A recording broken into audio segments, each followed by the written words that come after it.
Jordan, I've driven a few Lotus over the year. It's easier to go fast and you're just like ripping and trees are going by. And you're just like...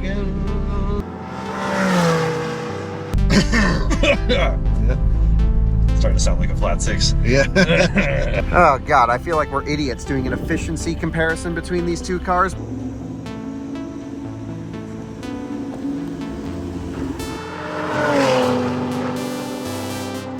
Hello and welcome to another Kyle Connor YouTube channel video, and welcome to hopefully the most comprehensive comparison video between the Lotus Emira V6 manual and the Porsche Cayman GTS 4-liter manual. We have these cars spec'd as close as we could possibly get them, and we're going to be evaluating them in a bunch of categories, from performance driving to even efficiency on the highway, because these are two vehicles that kind of need to do it all. And I've actually spent about 1,000 miles in them each in preparation for this video, so I can share with you the definitive video on should you buy a Lotus Emira or Porsche 718 Cayman. If you're watching this video and in the middle of making this buying decision, I just want to say right up front, whichever one you choose, you're not going to have a bad situation. I mean, this is good first world problems to have, and it is certainly a great day at work as we evaluate two of the last manual transmission combustion mid-engine sports cars maybe ever to be sold. This is going to be freaking awesome. Let's do it. Well guys, Emira and 718 GTS, that doesn't really get any closer than this. When I walk you through all the specifications, you'll just be like mind blown that on paper, these may be almost identical vehicles, but in the real world, they're actually pretty different. And when one car does something better, the other one does something even better. So it's such a hard comparison, but a really fun one. And of course, we're gonna make sure you fully evaluate or fully understand our evaluations of the cars in every category. And with that said, we will have chapters through this video because in typical Kyle Connor and out of spec fashion, this is going to be a long, in-depth nerd fest of comparison. And yes, so skip to the chapter you're most interested in. So if you're only buying these cars for their performance cred, we will have them evaluated on a tight, twisty road, a wide open road, really checking out some of the power in the top end. And we're even going to evaluate them over some rougher surfaces, since you drive in the real world and there's bumps and pavement isn't always racetrack smooth. So there's so much to get into in this video. So take a look at the chapters. We have, they're so close. Jordan, you're behind the camera. Should we start with some of the specs, telling everyone about the cars? Yes, good idea. Okay, let's start with the Cayman. This is the known quantity. The 718's been out for years. It looks so similar to like even old Caymans. I don't think the general person would know the difference between a $30,000 Cayman and a $130,000 Cayman. Would you agree with that? Yeah, it's just a Porsche.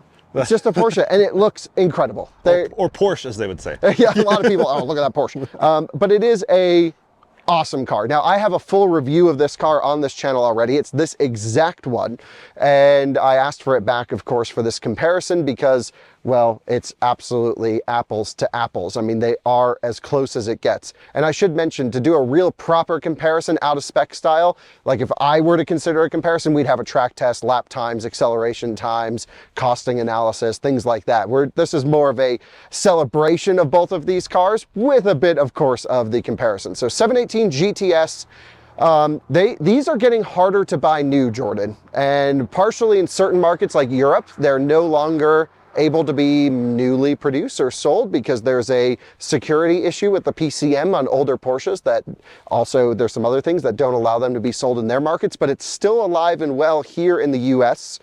And you can buy them new, but they are thinning out a little bit. Would you agree with that, Jordan? Yeah, I think so. Sticker price too. Yeah, 108 on this one. Yeah. So this is 108,000, that's 105,000 as spec'd. So that's an Emira first edition, and this is a 718 GTS, but it actually is a pretty base performance spec version. It doesn't have a lot of performance options. I mean, the GTS kind of comes with everything anyway, but it has the interior pack on this particular one that gives you a leather and Alcantara finish, and it has the premium package, which gives you, I don't know, a couple things, has the nav system option. So the price gets up to about 108,000 and a bit for this particular car. In terms of horsepower and torque, we have 396 horsepower, 309 pound-feet of torque. How it makes that power and torque is very different than the Emira. So we're going to have a whole engine, of course, section of this video where we look at the noise and the power curves and the shifting feel, because all of these things are very different between the cars. But you have essentially just over 3,000 pounds, just over 3,000 pounds. In fact, depending on the specification, they can be as close as 2-pound difference between the two cars. Now, I have not weighed both of these. Again, we're not going super hardcore with the comparison. My guess is this is a pretty high spec Emira. This is a pretty high spec Cayman. They're within probably 40 or 50 pounds, something that no one would be able to feel. What do you think, Jordan? Yeah, it's 40, 50, 60 pounds. And if you're driving, if you can feel that, I'm so impressed. You're feeling a lot of other things instead of the weight. Actually, how the weight is distributed between the two is totally different as well, because this has 45% of the weight on the front axle and 55 on the rear, of course, if you can do math. Because of the engine position specifically. Right, they're both mid-engine cars, but this is a pretty forward mid-engine, versus the Emira actually has a 911 weight distribution of 61% of the weight on the rear and 39 on the front. So it's not quite rear engine, but you can see how close it is. Yep, of course. So it is pretty interesting that, you know, that's where I think some of the biggest difference comes down to. There's also suspension construction differences and stuff, but the price on this one, Emira First Edition, this is the touring model for those of you wondering. The sport model is about 5% stiffer in different categories. GT500 ripping it out of here. Hell yeah, brother. The sport model is about 5% stiffer. I have not driven the sport model, only this V6 manual touring. I don't really see a need for the sport model. I think that actually confuses the secondary market especially. It's like, which one do you choose? I don't know. Based off of talking to the guys at Lotus, they are so similar. And it's just suspension, right? It is just suspension, and this has a completely passive suspension where this is an active damper, but then this is double wishbone front and rear, and this is a strut style suspension. And this is the whole point of the video, is like one does one thing, the other one does the other. This makes 400 horsepower and 310 pound-feet of torque. But if you spec the torque converter automatic, which is paired with the V6, you get 317 pound-feet of torque. But who cares? You don't want automatics, we want manuals. And so 310 pound-feet of torque in this particular one. It's important to note that this Emira is a Euro spec car. This will get shipped back over, I'm not sure for what exact market. Of course, it's not the UK, because that would be right-hand drive. But this is a US spec Cayman. Not that it really matters much. The US cars should be pretty much the same, but the US cars will have some side markers and some other stuff that this one doesn't, in case you're watching with a keen eye. So in terms of specifications, they make pretty much the same amount of power. 4 horsepower different, right, Jordan? Yep, 4 horsepower and 1 pound-feet of torque. 1 pound-feet of torque different. They weigh essentially the same, where any normal driver wouldn't be able to distinguish 40 pounds of weight. And, you know, the way that their weight distribution is probably makes more of an impact on everything. This is a hydraulic steering rack. This is a electric steering rack. And what we're going to do in this video is compare all of those. They cost about the same. The specs are about the same, and on paper, which a lot of people look at spec sheets, you'd be really hard pressed to choose, to figure out which one to choose. So I think Jordan should give us a design analysis of both of these, because you have eyes, I have eyes. He likes talking about design, I don't. I think this car's beautiful. I think that car's beautiful. So Jordan, let's switch places. Tell me about the design. Great. So Kyle overuses the phrase "near as makes no difference." And in this case, I think it's actually 6 in one hand, half a dozen in the other, as far as all the specs that we'll get into later, because it is really true. Every time I drive one, I'm like, this is the one I would take. And then I drive the other one, I'm like, that's the one I would take. But from a design perspective, I would honestly go Emira all day in any color. This color, Hethel Yellow, weird name, but Hethel is where Lotuses are built. Loti, whatever they're called. That's where they're built. It makes sense. Gorgeous yellow color. I mean, the Elise had basically the exact same color. I've driven the Elise as well, and I'm a huge Lotus fan. I would not spec the brown interior. I don't know if you can see on that side or this side. The brown interior is, oh, it's locked. Even though you have the key near it. No keyless entry. And it keeps beeping when you're near it with the key. Right, because it wants to do some remote entry stuff sometimes. But I don't really love it's fine. It's just not my taste, the brown leather. I would go black interior all the way. But the spec, anyone can spec it how they want to spec it. Yeah, and honestly, all the colors are great. But I will say the dark green is like the Verdant green is too dark. It's almost black. But this yellow pops. Everyone's looking at you on the road. No one's really looking at that because Porsches are so popular and common. For a reason, they're fantastic. But that's just a bit more subdued. Whereas if you want to be a flashy person, you drive this. Lotus has used a lot of the Avaya design language on this car, especially with the lines, the curves. Of course, the side intakes are fantastic. Is Avaya the electric one? Yes. How does anyone keep track of Lotus names? They're all E. That's starting with the Lotus 11, when they decide to spell it out, and they're like, wow, E looks great at the beginning of the word. So they're all E's. Yeah, Evora, Avaya, Exige, Elise, Esprit. Yeah, that should be a trivia. Electra. Trivia question. Emea. Electra, Emea, yeah. Wow. Anyways, yeah, the exhaust looks amazing. The rear diffuser is a huge, just black bulbous thing on the bottom, which would sometimes make me think ugly, but I think it actually works here. And it's that clever design trick. You can see the same thing on the sides too. The black underside makes the car look even thinner and slimmer than it actually is, which doesn't really need that help. It's actually 2 inches shorter than the Cayman over there. So it's already a lower car anyways. But you mean 2 inches shorter in terms of height? Height, yes. Okay. So yeah, Porsche doesn't do that. They're just like, here's the car, here's the color. Lotus is definitely doing the black accent situation. I don't know if that's an option if you don't get the first you can edition. get a top black pack as well that would make the roof a contrasting black, or just a bottom black pack. Yeah. So that's all speccable, I should say. I personally like it like this in the exterior. Just a lot of nice color. It's not a lot of car, so it's fine to be a bright color. Yeah, I would go yellow in the Emira. I would do the gray, the light colored seats, but driving this around all week, Jordan, and then having the Cayman a couple weeks ago, this gets so much more attention, so much more looks, and it feels special. That's the thing. You look at that and you go, wow, it must be a few $100,000, but it's only $100,000. Yeah, and no one really knows what it is, which is another reason I love it. I like driving the weird, quirky things that everyone is confused about. The crazy design thing up front is definitely this signature, which I go back and forth on. In some angles, it looks like the car has been crashed and the hood is just like sticking up. But I've never even noticed that. That's actually not the case. It's just that's intentional. And I think it's cool and unique. Now, there's no frunk on here, as Kyle mentioned, because of the suspension geometry and everything. That definitely has the frunk, which is great.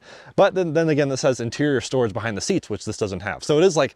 Yeah, there's always something. It's pretty interesting. We weren't planning on shooting a full comparison until the other day, and we're like, we just have to take a day because I couldn't choose in my head which one I wanted to drive home with if I was lucky enough to have the choice. Walk us through the design on the 718. This is, like Kyle said, just basically similar to all the other Caymans. I mean, that especially changed when, what was it, 2014, 15, whenever that design update came out.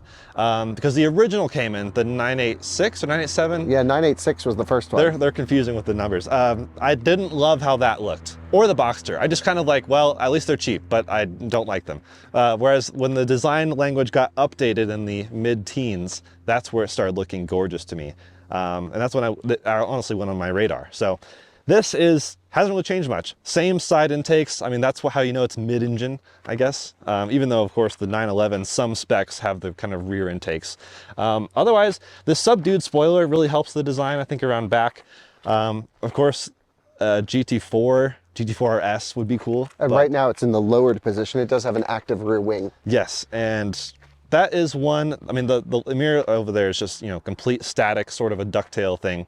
I think the Emira back end is so special looking, and this one is like a bit disappointing. I've never really loved the crease that the body lines do here. I guess it's fine, but this is probably nitpicking. It's just not my favorite. Yeah, Jordan's nitpicking on design. These cars are meant to be driven, not to be looked at.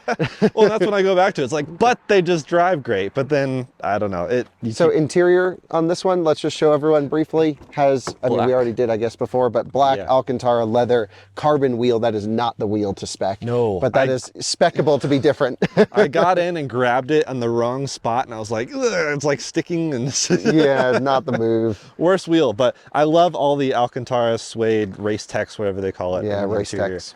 And yeah, storage space, again, close, but this does win. And so that makes it kind of more dailyable. But then again, I want to daily something more exciting. Well, let's actually go into storage, would we? Can we open up all the cars and show everyone where we can put everything? And I think we need to start, with the Cayman, because this is kind of It's funny, when I got in the Cayman a couple weeks ago, I brought a suitcase with Alyssa, and the suitcase didn't actually fit in the car. There was no way for us to get it in there, but it was a big hard shell suitcase. And I was like, damn, we had to leave it at airport parking and just put our contents in the rear trunk. And I put that in my previous review. But this really has an obscene amount of storage space. And maybe the compromise of going with a strut suspension, which I still think Porsche did an incredible job with a strut suspension on this vehicle. Yeah.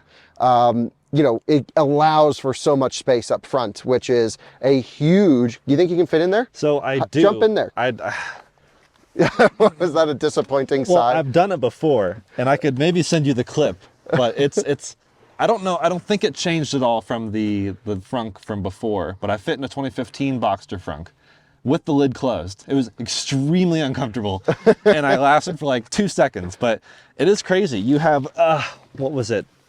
5 cubic feet up front and 9.5 cubic feet in the rear. That is a huge storage area. So that's almost 15 cubic feet total. We'll show you the rear back here. I just popped it. That's like ripping the SI. Nice. Send. Okay, nice. And so the way that it's set up, I guess, is like, it's kind of a weird storage situation. Obviously, you'd probably use this more often, but that is like excess room if you need it. Yeah, but you have to have something really thin to fit up here, but at least you have all of this space. Plus the front, that's just super, super usable. And it's pretty wide down here at the bottom. You can see you can go almost to the edges of the car, which is really, I think, a great thing. So I've fit a lot in both Cayman and Boxster. How about behind the rear seats in this? Is there really nothing? Not really, no. Oh, yeah. If your seat's scooted up, maybe you could slide a thing in there. Yeah, not really. That's just not made for storage. That's just firewall right there. Okay. Whereas, oh, also I should mention door pockets. They both have door pockets, but the Emira has a much larger door pocket. That's important to me because I always keep parking receipts and my phone and other things in the pockets. The Emira only has a trunk, and this is it. Yeah. So, well, sort of. This is, I think, also 5 cubic feet. But you can fit a set of golf clubs in here. Yeah. It's wide enough because it goes way wider than the Cayman does. It goes literally way out there. It goes right to here. Yeah. So that's fantastic. But things that are back here could get warm. I have almost melted my laptop keeping it here because the engine's right here and your supercharger's right here. That Edelbrock, I forget, 17, whatever. Yeah. The supercharger's ripping and this just boils in the back of the Emira. Whereas the Emira has a decent amount of space. Oops. It just auto folds back down. Yeah. But a decent amount of space behind the seats, I think 7.5 cubic feet.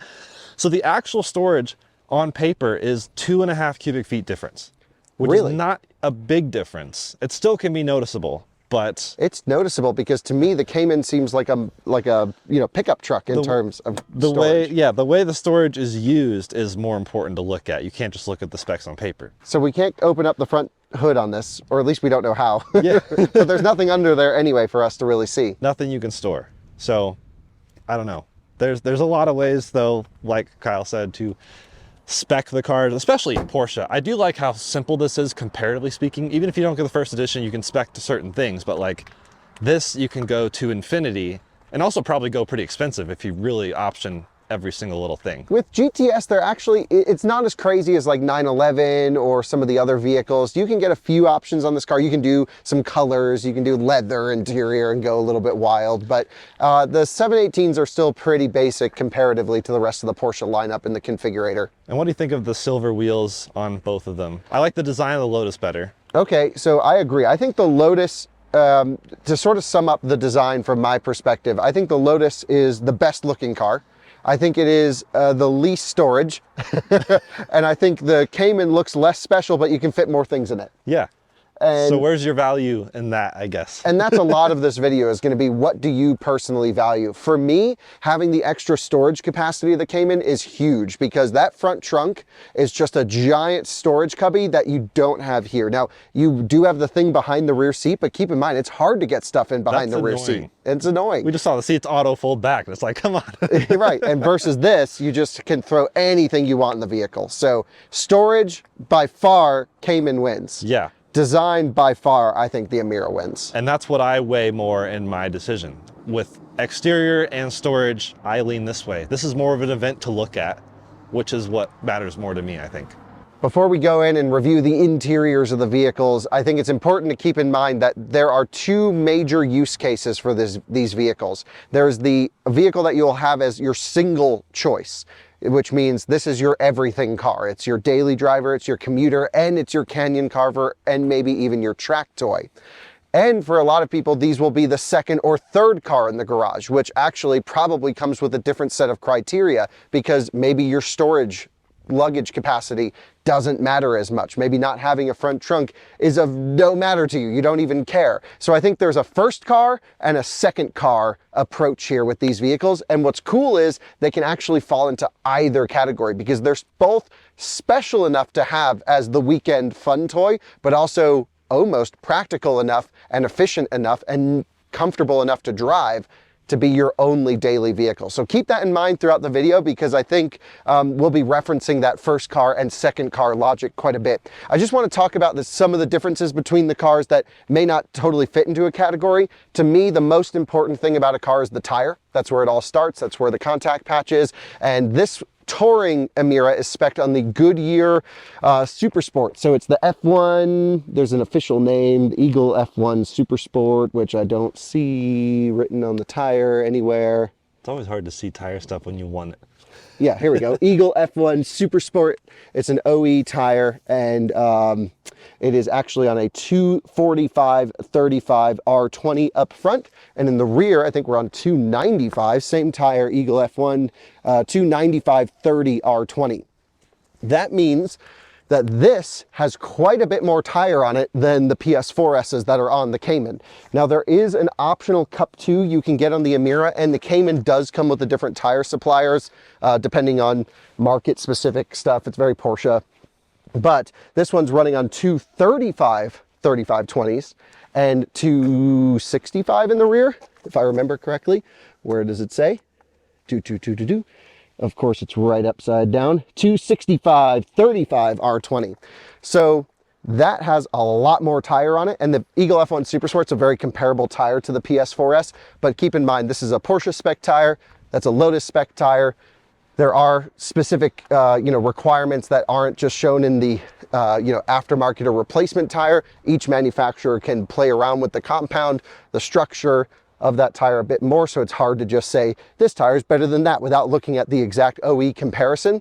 But no question, this has a lot less tire on it than the Emira does, even though that's only the touring spec. So the Cup 2 I think is the same size tire, but just gets a little bit stickier on the Emira. Some other things, braking package wise, they're both, I would say, braked really well, and we'll have a whole section just on brake feel and braking performance. This is just on drilled rotors, and the Emira is on drilled and slotted rotors. And there are some downsides to slotted rotors and drilled rotors, of course. As you guys know, there's heat stress that can come into play. There's also some NVH and some vibrations that can come with this slotted stuff.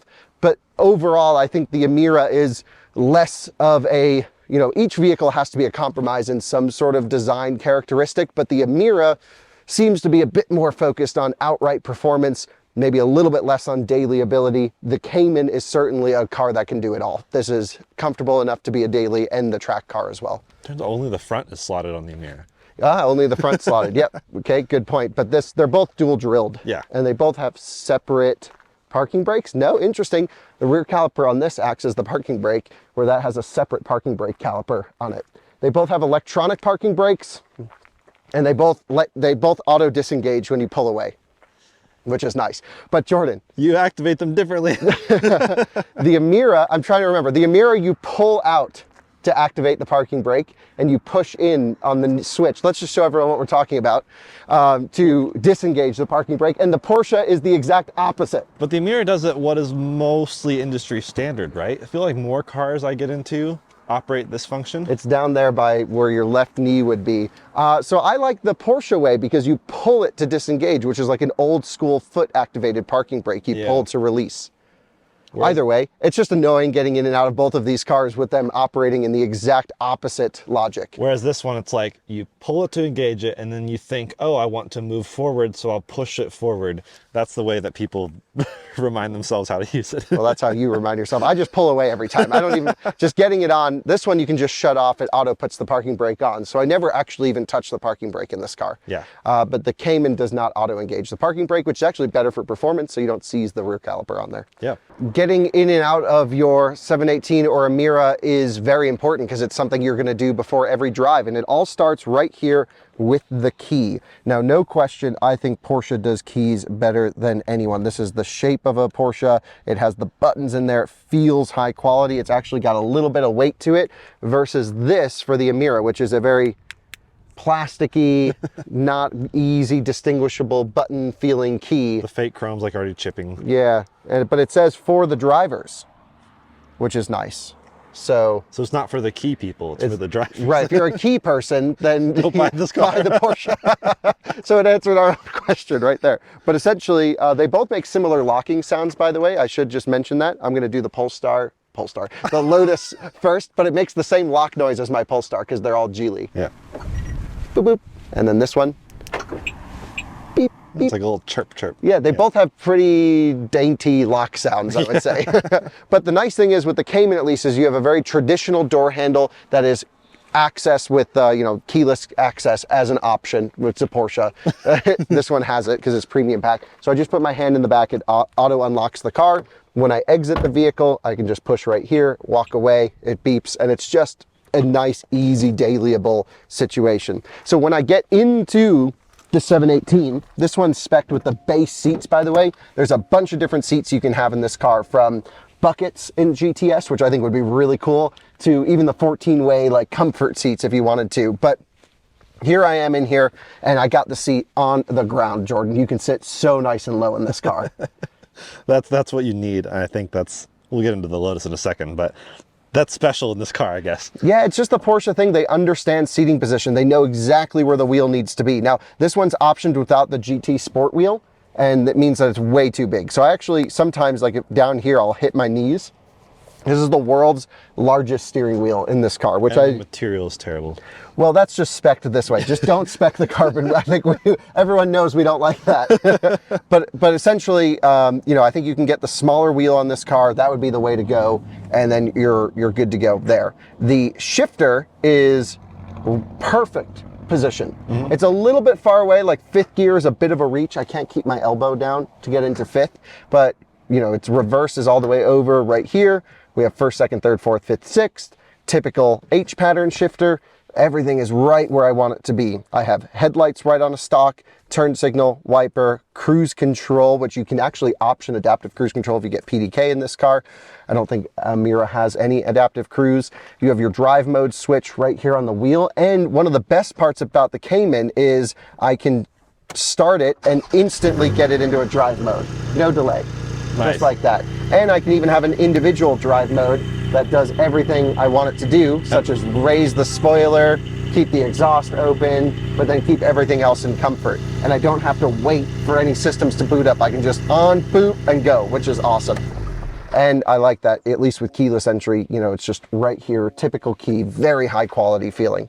You can spec, of course, a bunch of different heated and cooled seat options. This one has heated seats, they're right here, but everything else is pretty old school and physical buttons in this vehicle. Maybe, Jordan, you should actually pop to the other side and we can show everyone around. Yeah, I do want to point out the Emira does have adaptive cruise, but no lane centering or even lane correction because of the hydraulic steering. Whereas this one, does it have any sort of lane departure, just adaptive? Just adaptive. Makes sense. Yeah. Physical buttons, though, are lovely. Just a button for everything. Although, a few blanks here. Well, and these aren't even optionable.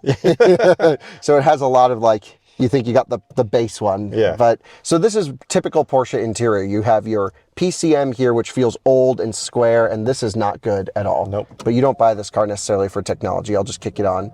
So it goes like Bluetooth device, connects to my phone, supports CarPlay, which is wonderful. I don't know if it supports wireless CarPlay.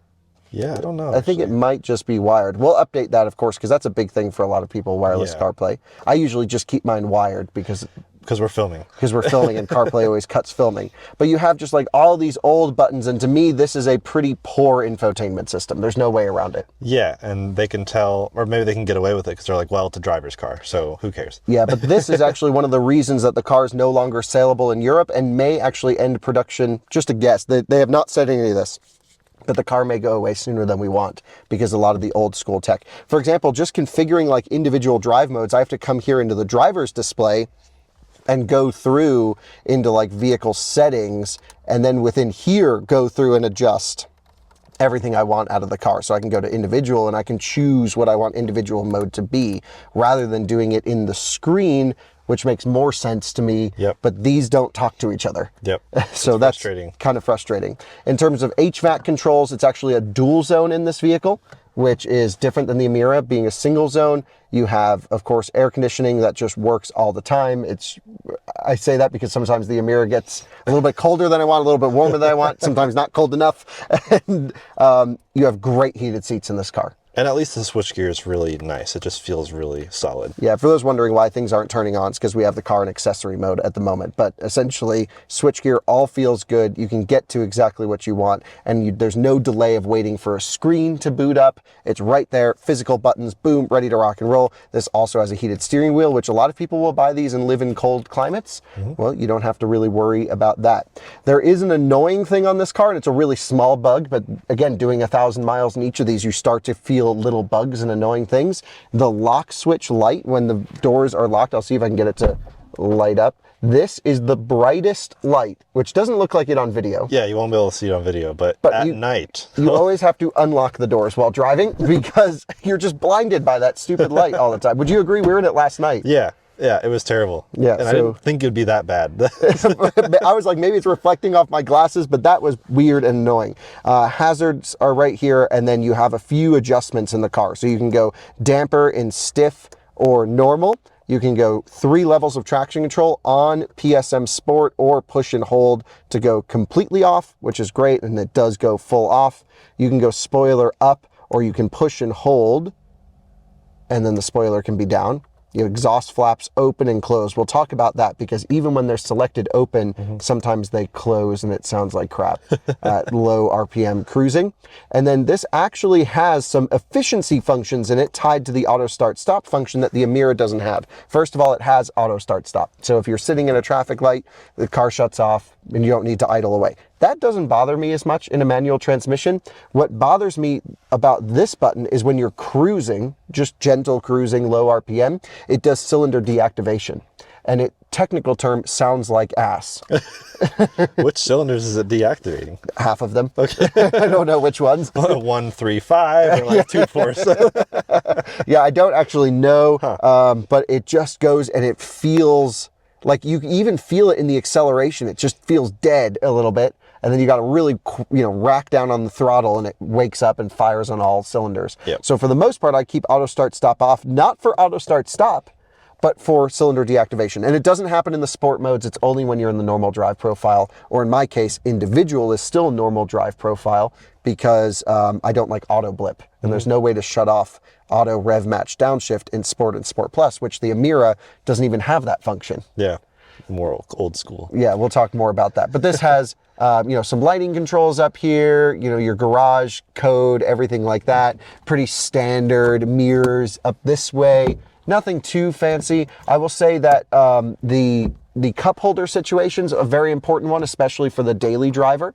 And you can actually lock in the cup holder. A lot of people yelled at me in my previous video with this car because I left this open, but you can close this and then the cup holder stays semi-locked in, people. It still moves. It's still not great. And it's not bad, but you just have to be a little bit careful with these. And it's just hovering right above all your controls where it just sloshes over your PCM and then it's on. Right, then the car's totaled. Yeah. So, yeah, I would say neither car does cup holders well, but this one maybe a bit better. The problem with the Emira is the cup holders are right here, Jordan. Yeah. And so I usually carry, a big water bottle with me and I'm like trying to get around it to shift the car, but there's nowhere else to put bottles in the Emira. Yeah. So you're just like, from a daily category, these are the things that do matter. This one also has a 12-volt connection. This has the smoking pack right here. There's a center armrest right there. just enough to throw your phone. No wireless charger, USB-A. Yeah. Yeah, old school. Old school. And no room behind the seats. Nope. There's really nothing, because if I were to sit in my seating position, let me just think about how I would probably sit. It'd be like this. You're not fitting anything back Magazine. but visibility is an important one. So if I close the doors here, I would say both cars have almost exceptional visibility. Yeah. I can see everything around the car. This has blind spot monitoring, which is really nice. And they show up here in the A-pillar lights. That is an option. They call it lane change assist. Has nothing to do with active steering. Is that just a translation thing? Yeah, I don't know. Porsche's naming and stuff. I'm surprised it's not called Porsche lane change assist. Yes, another acronym. But yeah, I mean, the Cayman is one of those cars that it's just, you get in here, it feels like every little switch has the right weighting to it. Every little knob is exactly how they wanted it to feel. The shifter is perfect, and right here in the transmission is really great. I noted on this car when I drove it the first time, there was like a 1-2 crunch sometimes. I think that's kind of worked its way out by now, because that happens on new Caymans, where sometimes I guess, I don't know actually what happens, but a lot of people complain about first gear, crunch into second, and then it wears itself in. This car feels like that's gone now, but I think I was the last one to have it. I don't think anyone's driven it since me. And it has 2,100 miles? Yeah, and I got it with about 1,000 miles when I picked it up last time. I gave it back at like 1,900. We've driven it the last couple days. I don't know. Both cars are fairly low mileage. So there's a Cybertruck rolling up here. My guess is we probably know them. So we'll say hey, and then we'll go do the interior review of the Cayman, or excuse me, the Emira. We're getting them confused. Exiting the Cayman, it has a really nice door handle. This has a lot of weight to it to open the door. The reason I mention this is because the one in the Emira sucks. And both vehicles I can easily get in and out of. I think the doors are wide enough. This has a bigger door, it feels like, than the Lotus does. However, high quality feeling car, door handles feel nice, everything feels great on the Cayman. Let's run over to the Emira now. So walking up to the Emira, when I'm like, I've had a lot of people be like, oh, can I sit in it? Can I check it out? I'm like, yeah, great, go look at it. And then they go like this. How do you open the door? That's only a problem on day one. Once you, of course, learn the car, you got to go thumb here and then you pull the handle. But I got to find the key now and physically click unlock. That almost ruins it for me. Yeah. And I think it does a little bit of occasional lock and unlock, but it's not consistent. One nice feature that the Emira does that I think it's a lot of Geely tuning in here stuff, and they're going electric, of course. By the way, this is the last combustion Lotus. Last only combustion Lotus. There'll be hybrid plugged in, I'm sure, stuff in the future, but this is it. And we'll probably see more Emira versions. This is just the last one they decided to design and create. So yeah, that's fully combustion. Kind of sad. It actually runs the air conditioning fan. Nice. So the HVAC fan kicks on, blows a lot of the hot air out as soon as you click unlock. That's a really nice feature that the Porsche does not do. Now, getting in this vehicle, it has a fairly wide sill, but it's not like carbon supercar insane sill. Both of these vehicles, I would say, are pretty easy to get in and out of. This one, I have no issues getting in and out of either, actually.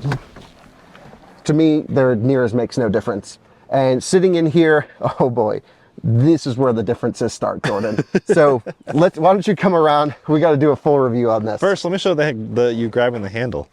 Oh yeah, this, first of all, not quite. It's just consistent pressure all the way through, so you never know where the latching point is. Yep.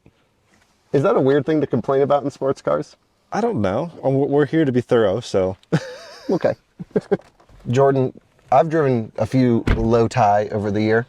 Same. I don't know the plural, actually. Lotuses. And this is really nice. Yeah. High quality leathers. Look at this dashboard. Stitching.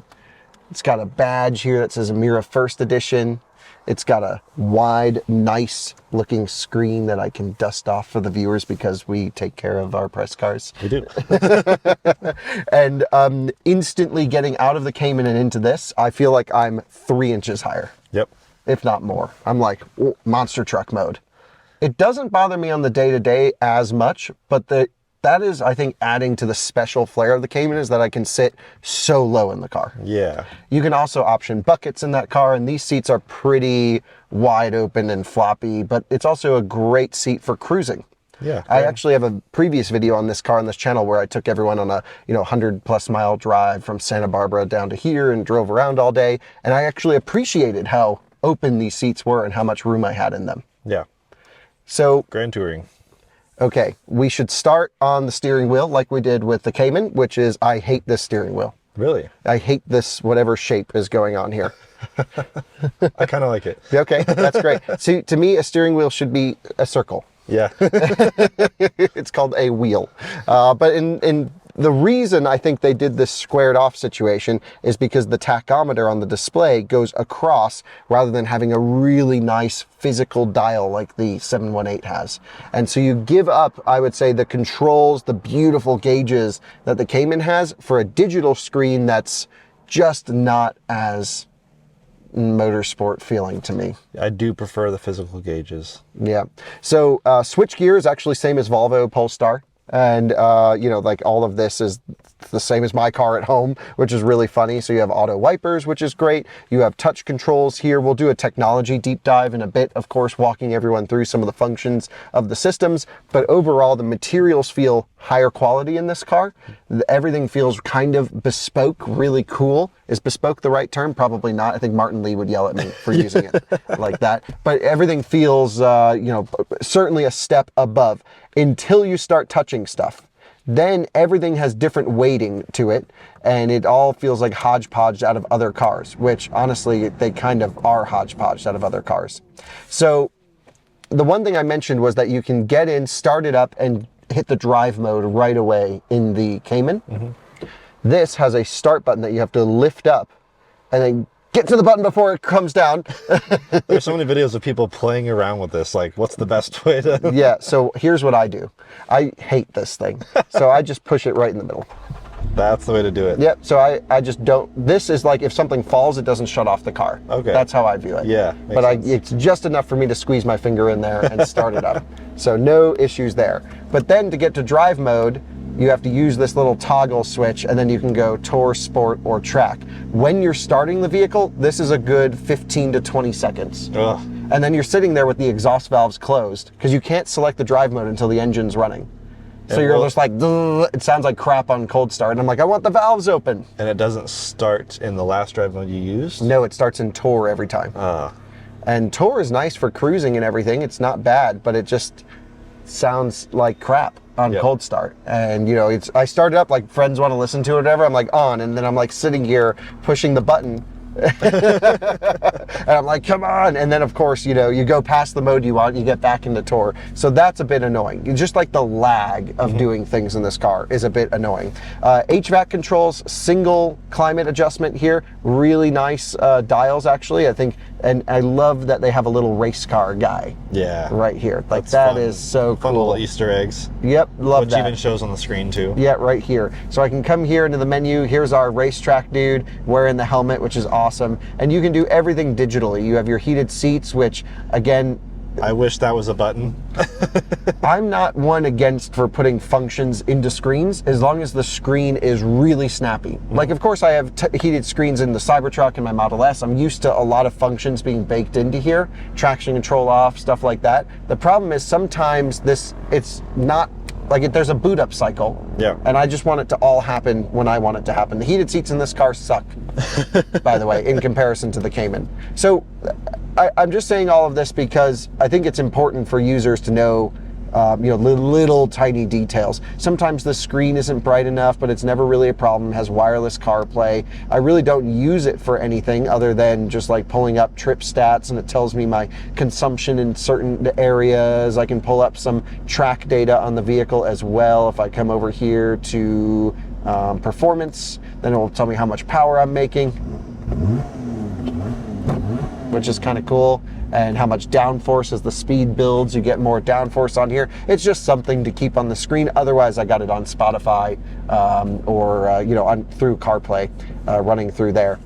The gauge cluster here is totally fine from my perspective. I sit just low enough where I can see the tachometer in here. But if I was an inch taller, I'm 6'1", I would not be able to see the revs. And I know our friend Matt from the Smoking Tire, he could not see the rev counter.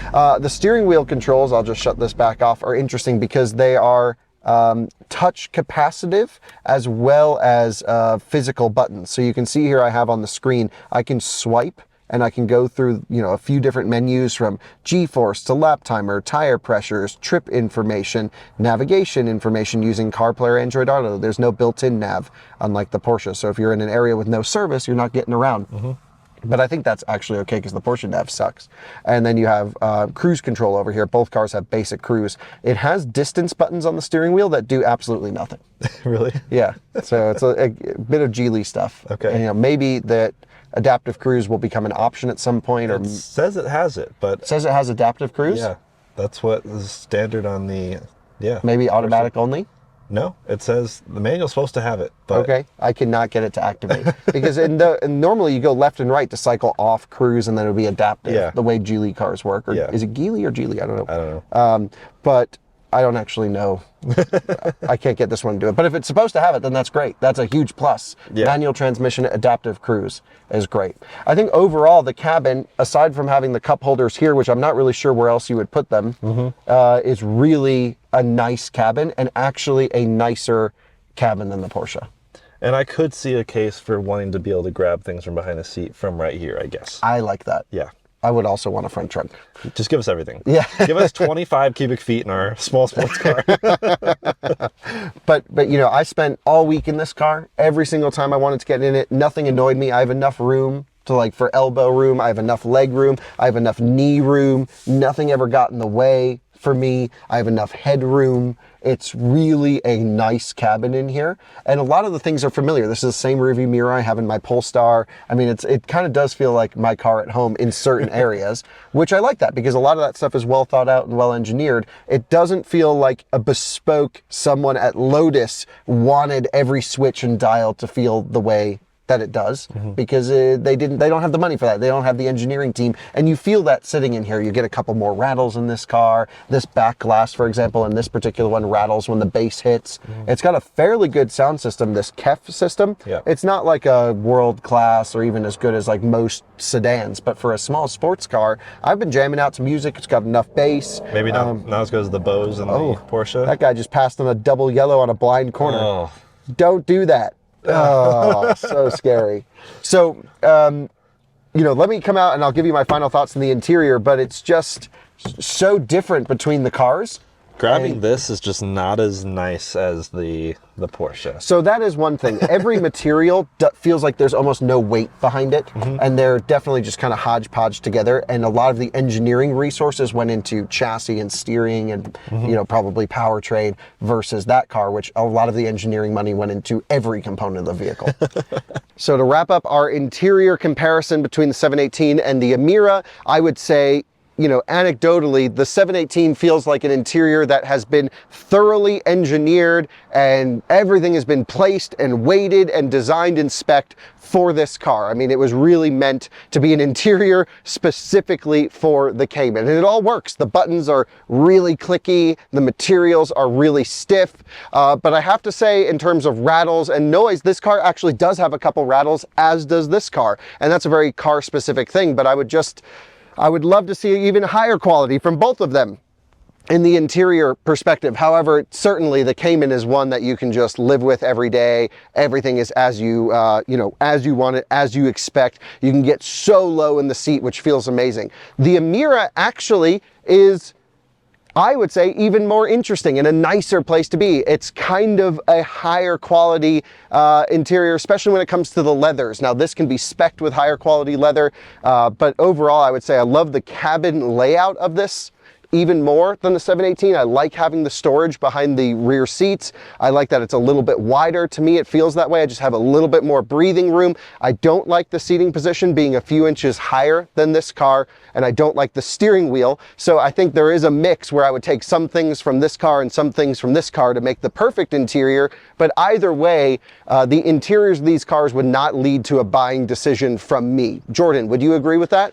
Yeah, I like different things from each of them. It is, again, 6 in one hand, half a dozen in the other, and it might depend on the day even. But man, those seats really are comfortable in the Lotus. Yeah, if you're doing big miles, I have, these are just the base seats in this car, yeah, but these seats are way better. Yeah. Absolutely. So yeah, like you say, Jordan, when one car does something great, the other one also does something great. And it's just keeps going back and forth. Jordan, I think enough standing around talking about storage compartments and interior and all these cars. What do you think? That's so lame. Yeah, let's move on to the good stuff. Okay, now we can actually get this video started. We can have some fun. So we're talking powertrains, noise, clutch feel, shifter feel, all the nerd stuff that is really important before we get going. And we're actually going to start here with the Cayman. Let me pop the back so I can show you not the engine, but the engine cover. Isn't it beautiful? So the engine's right there, in case you couldn't tell. Yeah, so these cars have completely different powertrain strategies in their spicier trims. So what's actually interesting is you can both get a turbocharged 4-cylinder engine variant in these two cars. Don't buy those. I want to try them, but also I've driven every 4-cylinder version of this. It's technically very impressive. They're, seemingly reliable, have lots of torque. That uses the AMG 4-cylinder out of like an A45, which is a pretty hot motor. Yeah. And this uses its own almost Subaru sounding Boxer 4-cylinder in the back. But we're here to review the V6 version of that and the flat 6 version of this. And the first thing that comes, that you need to know is this is a 4-liter. Of course, it's in the name. It says 4-liter even on the side of the car if they spec it. Did they spec it with the 4-liter badge? Nope. Nope, doesn't say 4. Oh yeah, it does. It says GTS 4.0 down there. You're hiding it with the gray paint.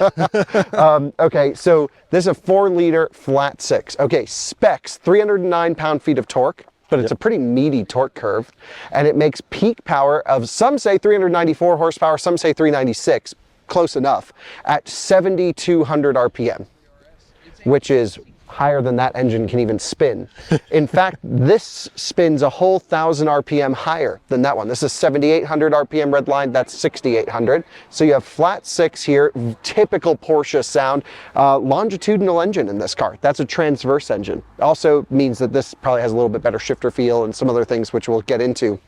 But this is the typical Porsche, almost motorsport, exotic sounding exhaust note. When you whack down on the accelerator pedal, you can hear the intake valves open up, crack open, and you get this insane, amazing noise, which will make sure you hear all of it in this video. But this makes a little bit less power and a little bit less torque than the Emira, but the Emira weighs a little bit more.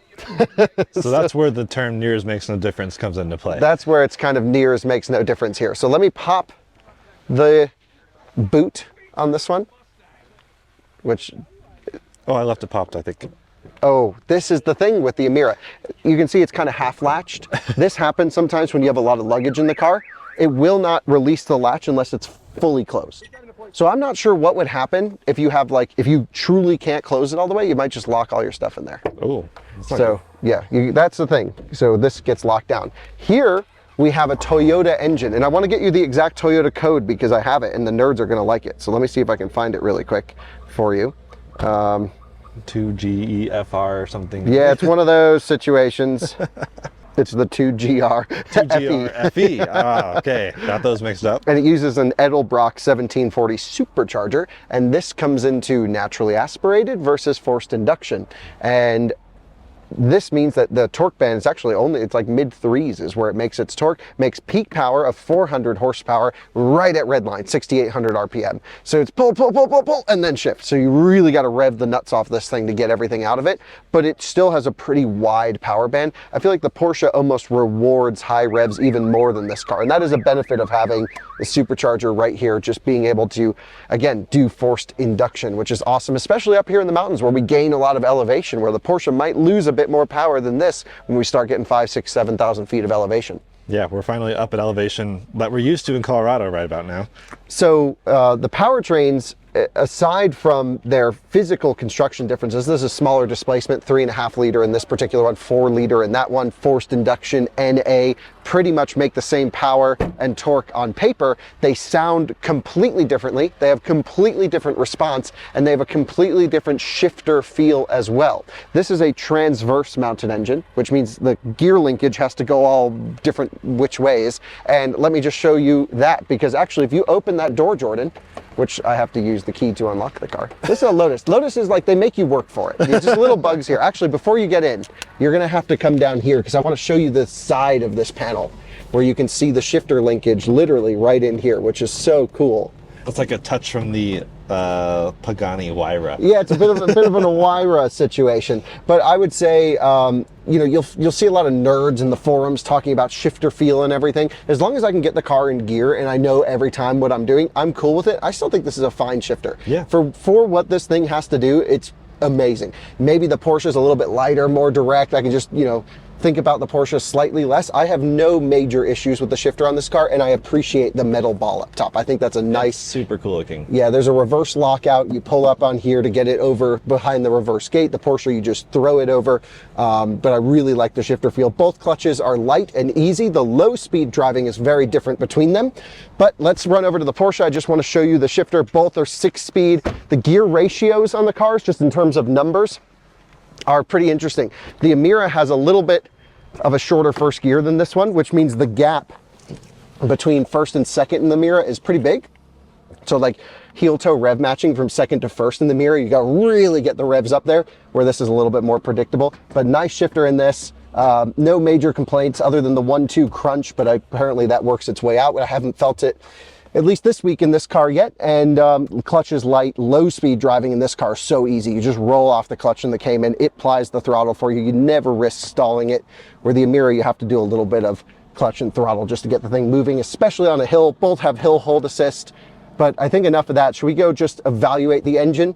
We'll go, you know, low RPM, maybe second or third gear, pull up to top, listen to the noise, evaluate the shifting feel. And what should we start with, Jordan? Emira? Yeah. Let's do it.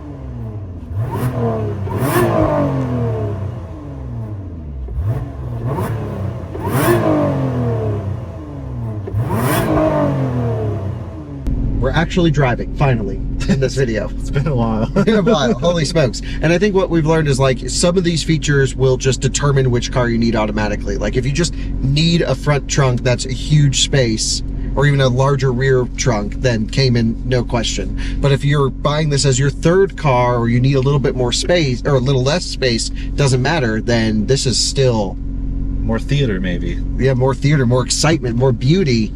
I can't remember which way the parking brake goes. It's always the opposite of what you think. It's like a USB stick, you know? Okay, so we're talking low speed characteristics on driving, like we always do. The first thing to remember is there is Tour, Sport, and Track in this vehicle. And the default startup mode, no matter what you shut it off with, is Tour mode. And it keeps the powertrain and exhaust in the lowest aggressive setting, least aggressive, and stability on full. And pulling away here, you know, the revs are sitting around 600 RPM idle. If I roll off the clutch, you can feel the revs dipping, and it has just enough torque to get us moving. But if there's any uphill, then you'll need to apply just a little bit of throttle. But it has this sort of dead zone in the torque bend where it does feel like it's gonna die a little bit. So I find myself just doing a little bit more revs than I would like to get this thing moving from a start. But that is where all the complaints end on this car, because as soon as you're moving, the Emira really starts to shine. Yeah. Really starts to shine. So let's go for a drive, and we're not talking about steering or anything else like that. We're just looking at suspension. By the way, power seats in this one, I should mention. Yeah. Which of course you can spec the Porsche with, but... You can spec it with it, yeah, of course. So can we go without... Just watch for photographers? Yeah, watch for photographers. Okay, so out in the powertrain component of the video, noise, supercharger whine, right there. Right behind you. At first I thought like a rear window was down when I first got in this car. Yeah, absolutely. And what's kind of cool is that you are hearing the engine because it is literally right there with everything going on. And so Easy to rev match downshift, of course, and this is just tour mode. So this is base mode, and you just hear this really nice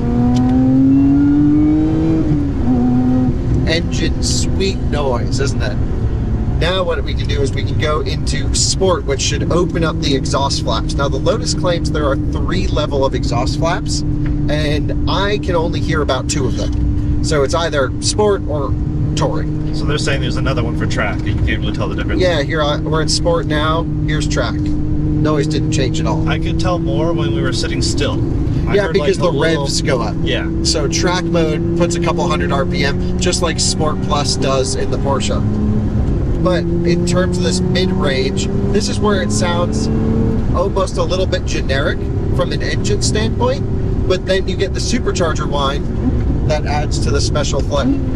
So easy to heel toe this car.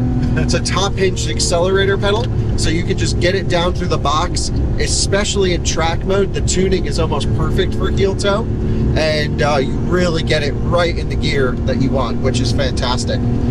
Jordan, I'm going to give us a quick run through the rev range from 2,000 RPM to redline. You ready? Yep. Okay, let's do it. Here's 2,000 floored.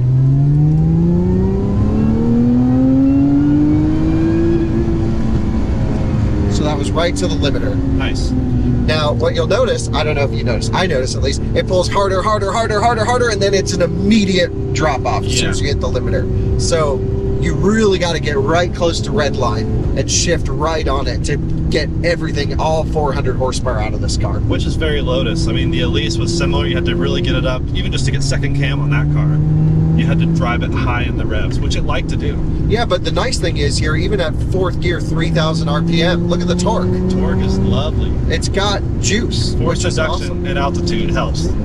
Yeah, absolutely. I mean, we're not super high. We're probably 4,000 feet right now, but it's just nice to, at any point, put your foot down and have forward propulsion. There does seem to be a dead spot between 4 and 5, but it could be that this is a Euro spec car expecting a little bit higher fuel quality than we have for the US cars, and I have noticed this engine occasionally do a little misfire on me. Yep. And I think it's just because this is a Euro car without octane booster, and the US cars probably won't do that. But I did let Lotus know, I'm like, hey, this does have an occasional misfire. I have had the car go into limp mode once when I did a rev match into first, but I rev matched so close to red line. I don't think I went over, but it did freak the car out a little bit. Okay. So it could be a little something like that. Money shift adjacent. Yeah, I don't know exactly what the story was completely on why it went into limp mode, but I turned it off, turned it on, and it was good to go.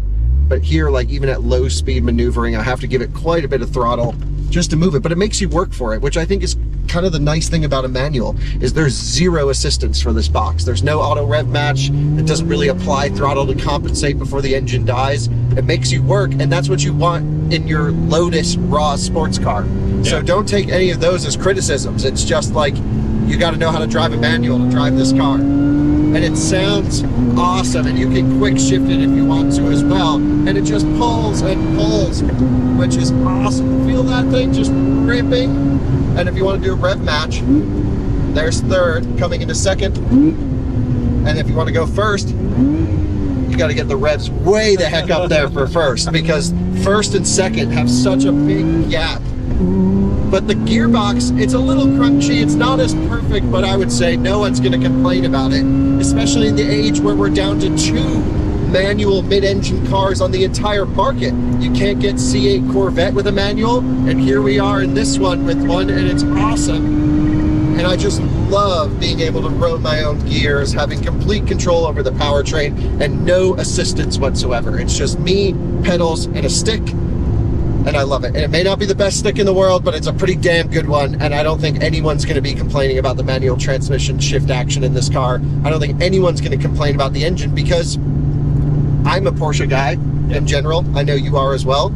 I think this sounds better on the top end. And this sounds even better from the outside. Like in here, it's good, but like following you is lovely. Oh yeah, okay. I was following a 718 GTS yesterday in this car. Yeah. I couldn't hear it. Now, of course, Sharkworks makes exhaust. People buy these things, they're going to do aftermarket things to them. But the powertrain in this car feels, especially in track mode, it feels spicy, it sounds good, and there is instant response. It's just boom, power. Yep. It's exactly what I want when I want it, and it feels special, sounds motorsport level. I absolutely love it.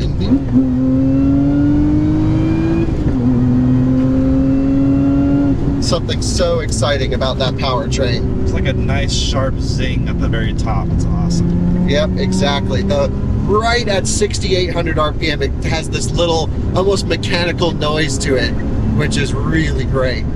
And we're not talking about handling too much now, but if you really want to rip this thing, you can just absolutely keep it right on the edge. Which is wonderful.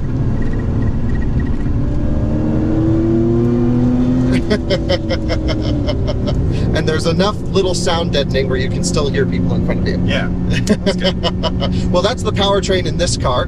Let's give people some noise clips of it, and then we'll do the same thing with the 718.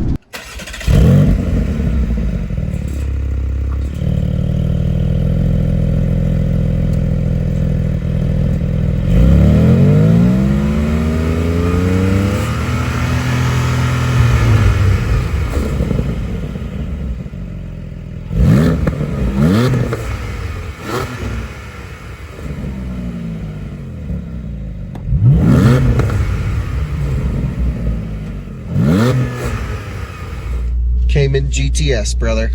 So this one's a little easier to drive, low speeds, less intense, maybe. Way less intense, and just more not as high strung. Yeah. And this thing has some, it's NA, but it's got a fat torque curve. Yeah. Really fat torque curve. So we're gonna let it warm up a little bit, but I'm gonna put it into individual, which I can do instantly. I don't have to wait for it to boot up. I love the knob for it. Yep, and there's a few different drive modes in this car. So that one has Tour, Sport, and Track. This has Normal, Sport, and Sport Plus, basically simulating similar things, except the individual one allows you to pick and choose in this car, which you can't in that. So here, like I mentioned, I can do valves open, but with no auto blip. That is the one thing with Cayman that I don't like, is when you run Sport and Sport Plus, which actually target a little bit higher RPM at idle, just to circulate the coolant around more and all that stuff. There's no way to shut off auto blip on the downshift, which maybe on track you want auto blip. Yeah. I've never been one to really want it, but bottom hinged accelerator pedal, really stiff accelerator pedal in this one, which is typical for Porsche to have a lot of like firmness and weight behind all of the controls. But the other thing I can do in this, which is really nice, is I can just roll off the clutch, right? Not even hit the throttle to compensate. And it's cheating. good to go. Yeah. But it's nice, it's approachable. Like if you were teaching someone to drive stick, would you maybe throw them one of these? This is a great way to learn to drive stick, but then you get into the Emira, which doesn't do any assistance. And yeah, holy smokes, so if you're good at driving stick, that rewards you. That rewards you for sure. The shifter action in this is so much lighter, so much easier to place it into gear. It's a little farther away. I wouldn't say it's also not the best feeling transmission, but it's pretty damn close for me. I really like this quite a bit. Even just in individual, would you mind turning the exhaust off, Jordan? Because I think part of this is just listening to how it sounds on a daily drive, which is, you really don't even hear it. It's impressively quiet in here. It's amazing how much the engine is removed from the experience in this car from a daily perspective that's there in the Emira. Also, this is way stiffer of a car. Yeah. Which all the reviews online say that this rides better than the Emira. There is no way. And I mean, maybe the Emira Sport. And maybe on certain roads, but like we're on a relatively bumpy mountain road. Yeah, but that's where you want suspension. Yeah. So yeah, this is all going to play into the video. But okay, so we've got some noise from the engine just cruising around normally. It's in the background. As you apply some throttle, this thing really starts to sound pretty good, which I will demonstrate to you after this corner. So would you mind turning the exhaust on for me, Jordan? So exhaust flaps open. Y'all ready for a little bit of noise? Love it. Oh, it's throaty. Amazing. All right, let's do the second gear pull, same as the other car. So 2,000 RPM, ready? Yep.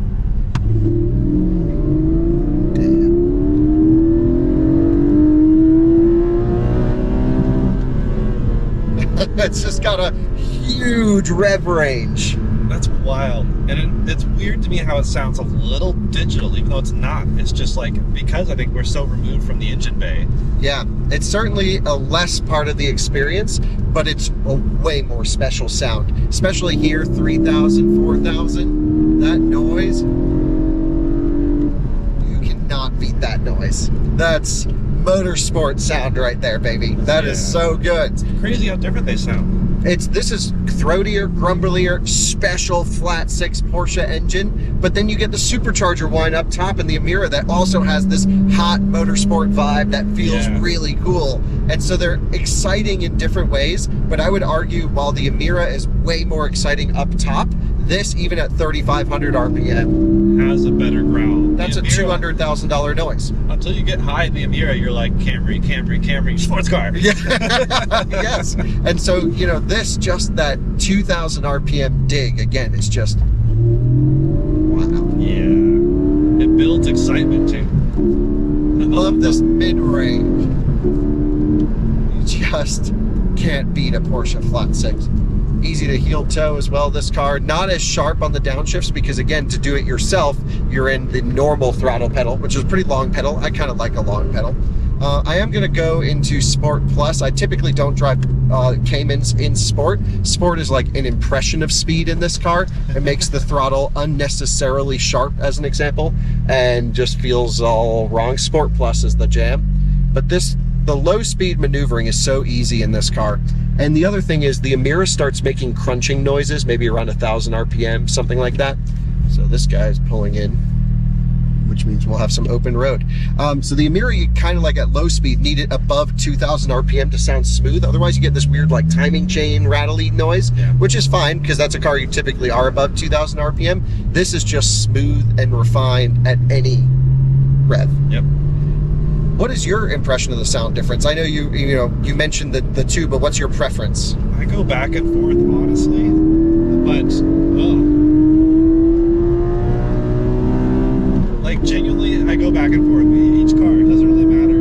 On certain occasions, I like the Emira more, but I think this one, weirdly enough, is a bit more of a special sound. It's that like distinct Porsche flat six, whereas the Emira is fun. But I don't know if it's exactly as unique. Now on the outside, I might say the Emira. I love how it sounds on the outside. And we'll play those clips for this car and that car back to back, of course.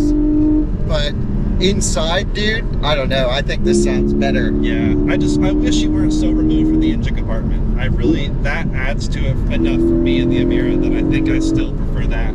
Ever so slightly, but again, it's neck and neck. It's 6 in one hand, half dozen in the other. Sorry for driving so quickly. I just wanted to make some noise. Why are you apologizing? I didn't come here to float around. We were following a Ferrari shooting brake earlier, and man, I could swear he was going under the speed limit. So this revs a whole 1,000 RPM higher than the Emira, and that's where you get kind of some special vibes. Now, peak power is 72 and it trails off in this car, so the incentive is not really to rev it all the way out to red line. Like right before you get the da-da, which is a much smoother and nicer red line than the Emira. The Emira makes full power all the way to where it just bam stops. Yep. And it feels like that car needs another few hundred RPM of just spinning power, where this, when you hit the red line, it's not that big of a deal. Occasionally the powertrain in the Emira will hit red line mid-corner, and I get this very annoying, like, I don't know, power dip mid-corner, and I'm like, I just need a little bit more, and then it upsets the balance of the car. Yeah. I should also mention, as a comparison between the two of them, they both have limited slip differentials on the rear, which maybe we can talk, that is technically powertrain, I guess, or driveline, but this is tuned perfectly, where I can hit the throttle, off throttle, car stays straight, same in a corner too. You can feel it kind of push you into a corner when you stay on it like this, and it's definitely doing some action on the rear, but the Emira is like, you can change lanes by hitting the throttle. So as the diff starts to lock up, you're like, whoop, go left, and then you lift off and it goes hard right. Yeah. And that is odd, especially not only do you hit red line mid-corner if you're wide open, the whole position, the trajectory of the car changes because now the diff is unloaded. Yep. And that's a little bit odd, but also it gives it character, and it's fun because you have to work around these things. Yeah. So a lot of people want the precision that this car has. I wouldn't say it makes it boring, but it makes it less interesting. It's predictable. Whereas the Emira, like, you got to be a driver to get everything out of that car. And this one, almost anyone can get in and just be super fast. Yep. So that is Powertrain. I hope you guys enjoy the noise clips coming up now from the inside and the outside, because that's what these cars are all about, the experience and the noise. So have a listen and let us know which one you think sounds better in the comments.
Cayman GTS, and we're driving it in the performance area first. So I wanted to at least give an impression of how this car drives on one of my favorite roads in the world.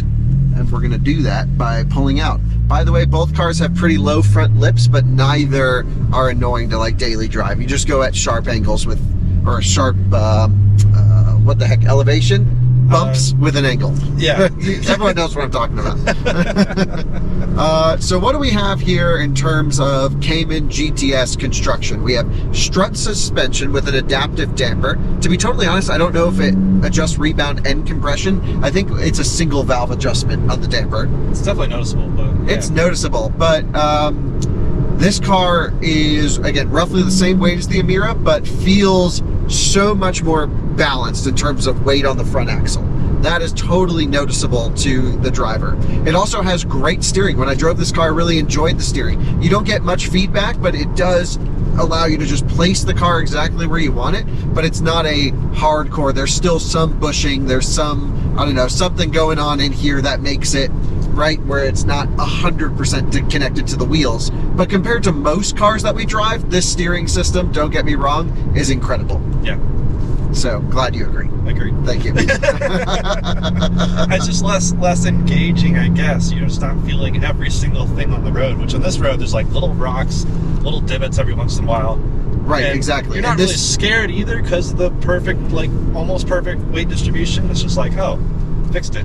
Right. So going. The Emira, you have to drive a completely different way than this car. This car you can drive just flat out, throw it into a corner, and it will eventually turn. It is a bit heavier on the front. It's not as eager to turn as the Emira is, but it is still really fun. So let's get this van out of the way so we can really have some fun with this thing. And what we're going to do is evaluate the Cayman and the Emira in a really hardcore twisty section. Then we're going to get it out on a wide open, high speed, stability, really big, fast section of the roads. So to get the Cayman set up for hardcore driving before this guy gets out of the way, this is a smooth road. I'm going to put the suspension into sport damper.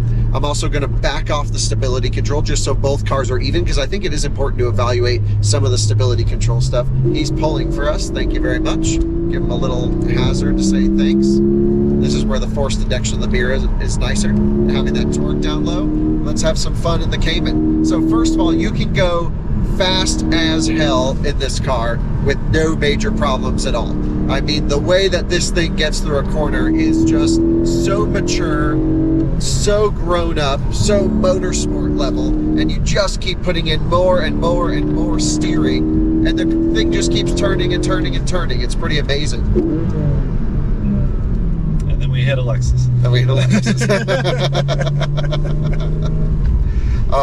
But the thing is, in a tight section of road, which this is, this car is really fun. This is the benchmark for a reason, because it has pretty good weight, low 3,000 pound, 32-ish area, and the balance is amazing, the noise is amazing, the steering is great, the shifter is great, the brake pedal feel is great. Really nice brake pedal feel in this car. And when you start hammering it through corners and getting it to work, you just get into this groove that you're like, damn, everything that I'm putting into this car has been well tuned, well thought out, and it is not crazy hardcore. Porsche will sell you a hardcore one of these. It's called the GT4 RS. That's fun. That's a whole nother experience. So this is still, with the compromise of having compliance in the suspension and compliance in the steering, and being a dailyable product. Look at everyone pulling for us today. How nice is this? Let's say a big thank you to them. Let's go have some fun. See, I can shift mid-corner like that. The front end trajectory doesn't really change at all, which is wonderful. I can just send it through some corners.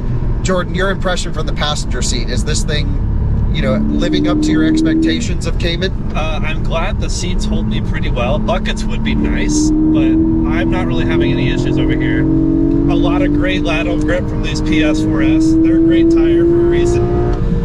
Oh yeah, It is having fun. When you really get this thing ripping, it feels like a freaking race car. It's awesome, and I mean that in like a race car. It doesn't feel as you were in a race car, yeah. But you start to get a sense of like, wow, you just go crazy on the suspension like they do in GT4 RS, and then you're in a race car. But this has the same inherent balance and chassis stiffness and everything you would want in a sports car that makes it where I never want the road to end. I just want to drive this all freaking day. And honestly, when I had it 2 weeks ago, I spent 2 full days in the canyons. Alyssa was pissed. She's like, I want to go to the beach. I'm like, no. This is my beach. We're driving.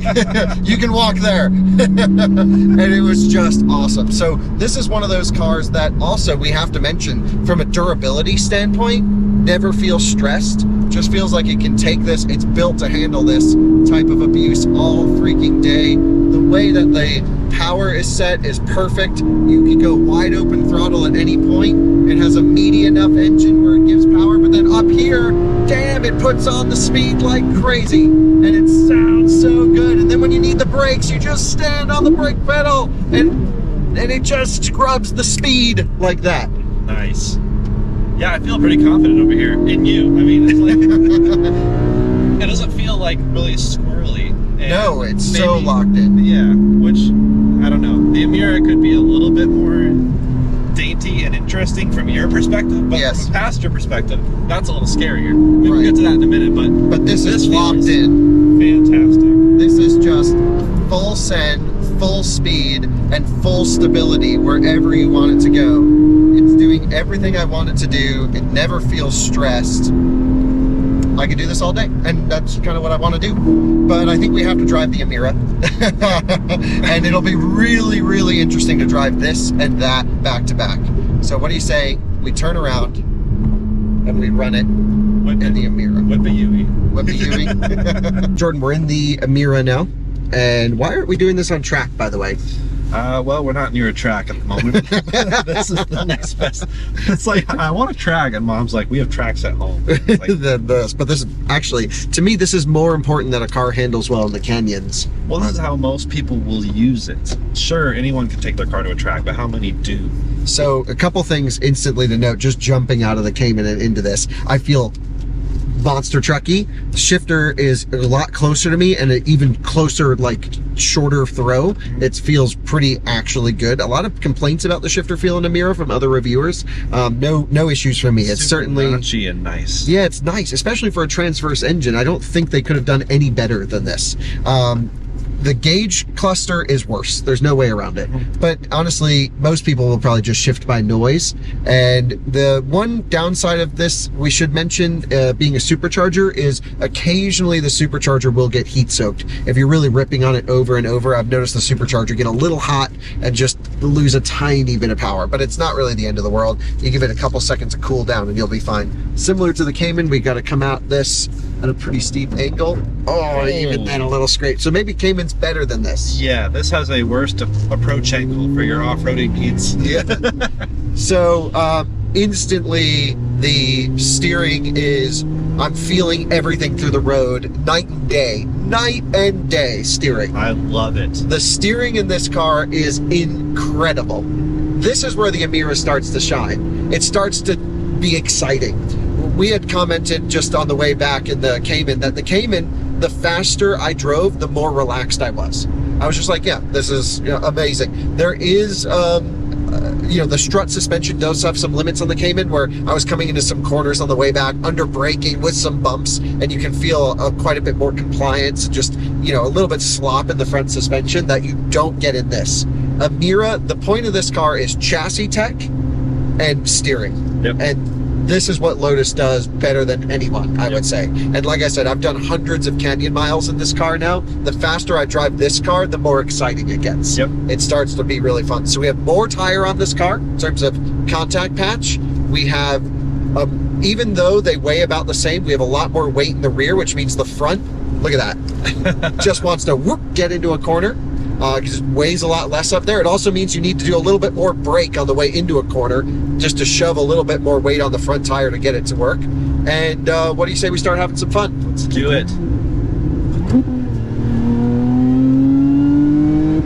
That engine is cool up top. Good noises. Good noises. Man, it pulls just as hard. The brake pedal feel in this car is great too.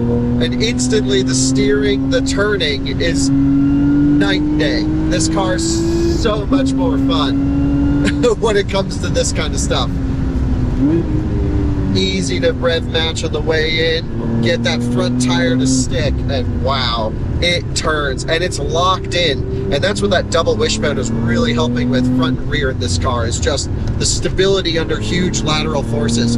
Scrapes under big bumps. And keep in mind, this is just the touring model, right? This isn't even the spicy sport one.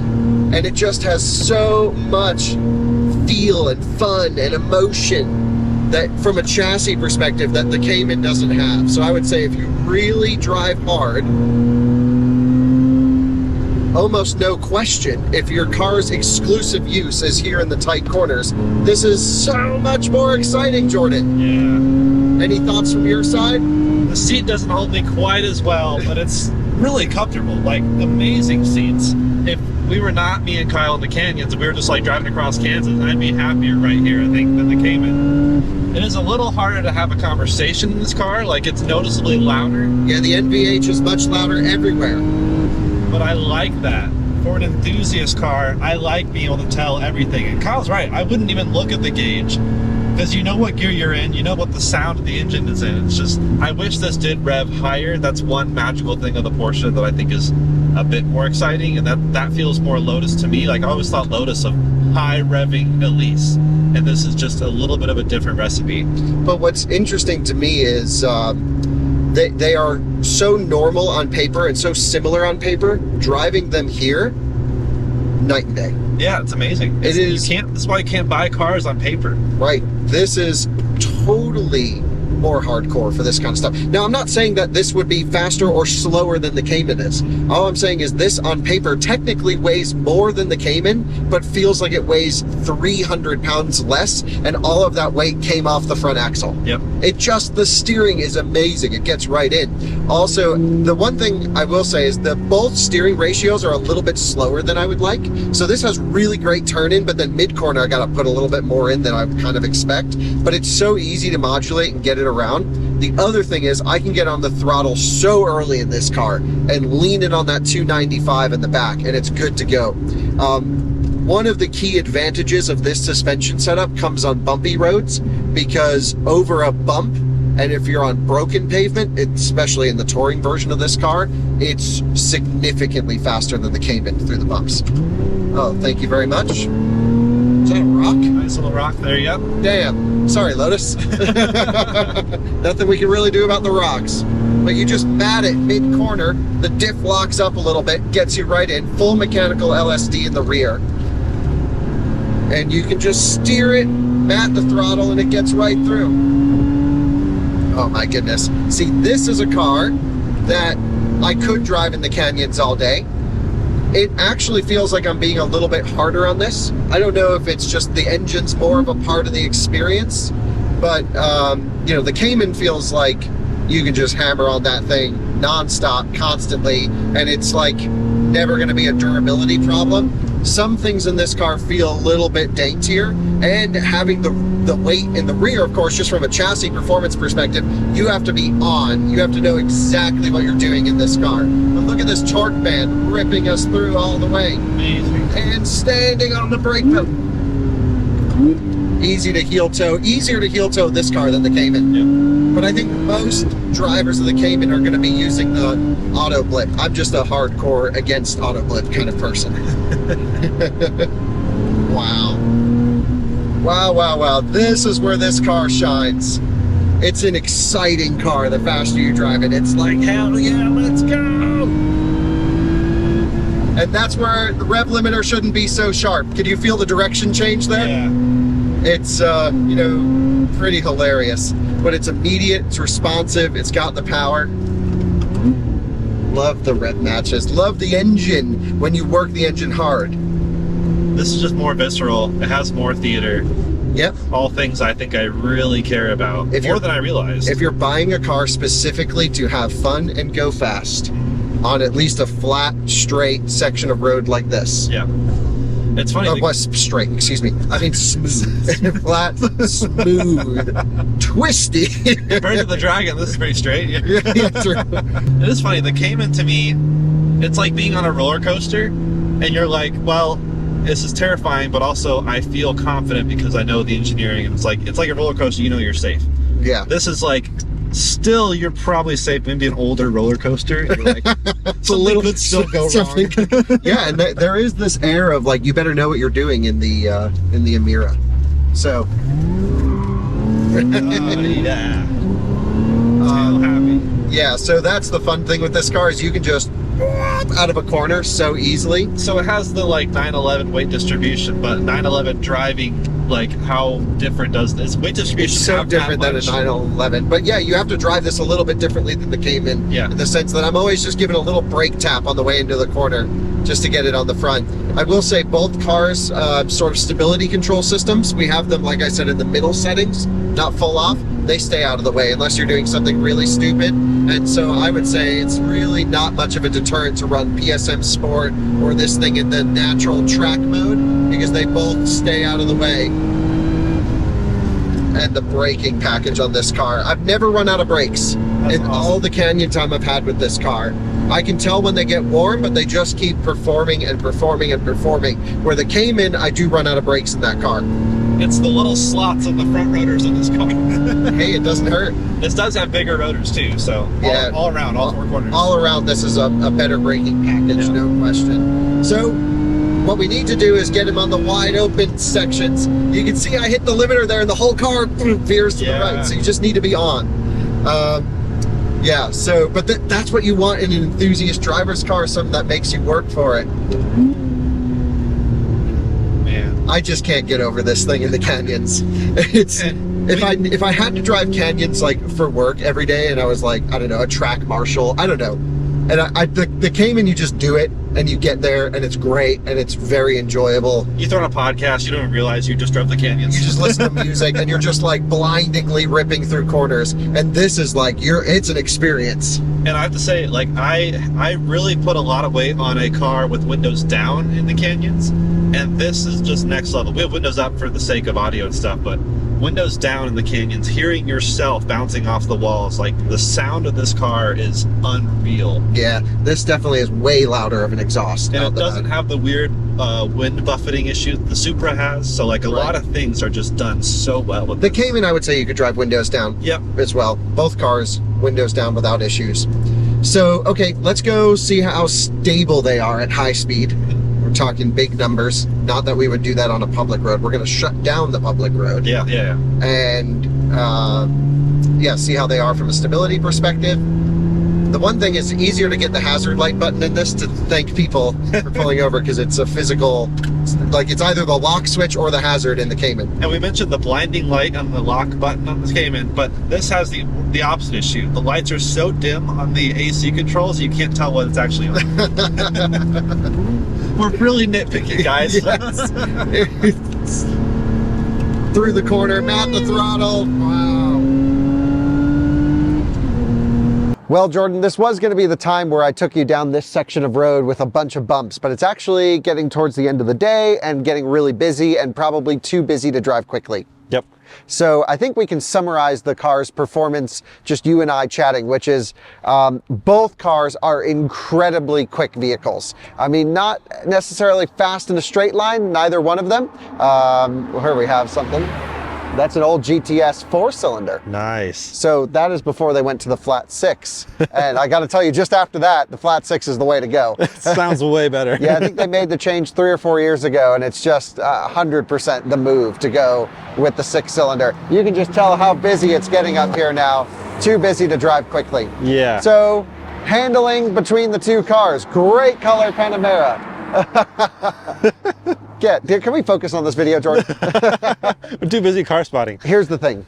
The Cayman is, I don't want to say compromised from a suspension standpoint, because it's still incredible what this car can do. And for most people, this is above the capabilities of their driving. This is a car you can purchase and grow into it and enjoy it and learn to optimize it and get faster and better. And it encourages the right inputs, but it's acceptable and it's forgiving if you do get it wrong. This is one of those vehicles, like I mentioned, you can put anyone in here and they can absolutely shred. It's got a meaty torque band with a big fat, almost feels like a hot rodded out 6-cylinder. I mean, that 4-liter is bored out and it just mid-range is amazing. The whole cabin acts as a reverberation chamber for the noise.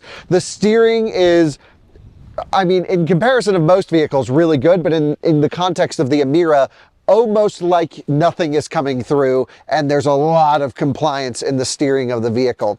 The double wishbone suspension advantage of the Emira is what is mostly shown here as the difference. The damper selection on this car doesn't change a bunch from standard to sport, but the car is just, I thought it felt really good when I had it a couple weeks ago, but now in the context of the Emira, feels almost like the suspension's too stiff.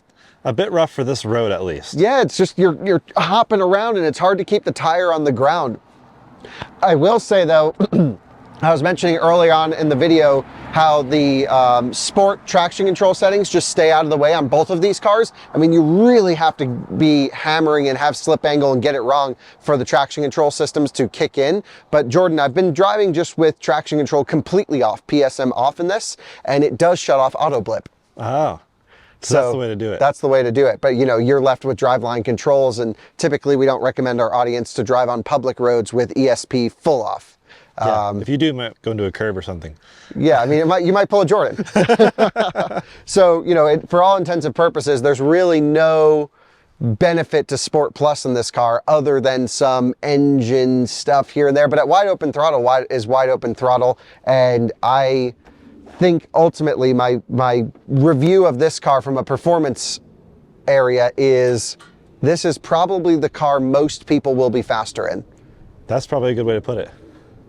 but it's not as engaging or as fun or as exciting as this. This is exhilarating. This is exhilarating. This is true, like, you have to be switched on. And it's actually tiring driving this car really hard all day because you're constantly working it and you feel the car doing stuff, and it's incredibly fast on a bumpy road. Because of that double wishbone suspension, it's compliant and lets it work, and you can go so quick in this vehicle. It's unbelievable, but you have to know what you're doing. This is one of those, especially with a very rear balanced vehicle in terms of the weight to the back. The steering is incredibly sharp on turn in. It rewards positive inputs, and there's almost no way you could even dream in the Cayman about having as many smiles as you do in the Emira. No question, from a performance standpoint, if you're buying this car to have fun in the canyons, and it's not your daily driver, it's the second car in your garage, this is it. We've learned in the hills by far, this is rewarding. It is crazy, crazy feedback positive. You feel everything through the wheel. You feel everything that's moving around in the chassis, only when you're really absolutely sending it. And you can like do stupid stuff with it. You can slide it around, dump the clutch, spin the tires. This has a lot less tire on the back, Jordan, but seemingly more grip. Those PS4S are kind of magical, I think. Yeah, PS4S, especially the Porsche optimized ones. I think they have a leg up on these tires just a little bit. I would agree. I wish we had the spicy tires on this one. Yeah. But we're not doing track times or anything like that. There's no real number comparison. But I will say, I can slide this car around. Like when we were allegedly making U-turns, I was just like, whoop, in this one. Versus this car, I was just like, oh, I would die. And it also, because you can't go above 5,000 RPM and dump the clutch in this. Yeah. Which is probably good from a mechanical standpoint. But this has so much torque down low, especially with the supercharger. You can like 3,000 RPM sidestep the clutch and just whoop. This is crazy fun. And I think for most drivers, this is going to be the clear choice. If I'm on a Sunday cruise, I feel like I would be so stoked to walk out in the garage and see this. This you know, sort of, what am I trying to say? I feel something when I look at this car. He can't even put it into words. He just feels something. I feel something. When I look at this car, I go, wow. And just watching it in the rearview mirror, Jordan, it looks so good. Well, and when I'm behind it, it looks like all angles are very interesting to look at. It just comes down to this car has emotion. It has an excellent chassis. It has excellent steering. It has a good powertrain. And it is way more exhilarating up here in the canyons than the Porsche, which has a excellent engine, has a excellent chassis, good suspension, great tire. I think the tire does a lot of work on this car. Yeah.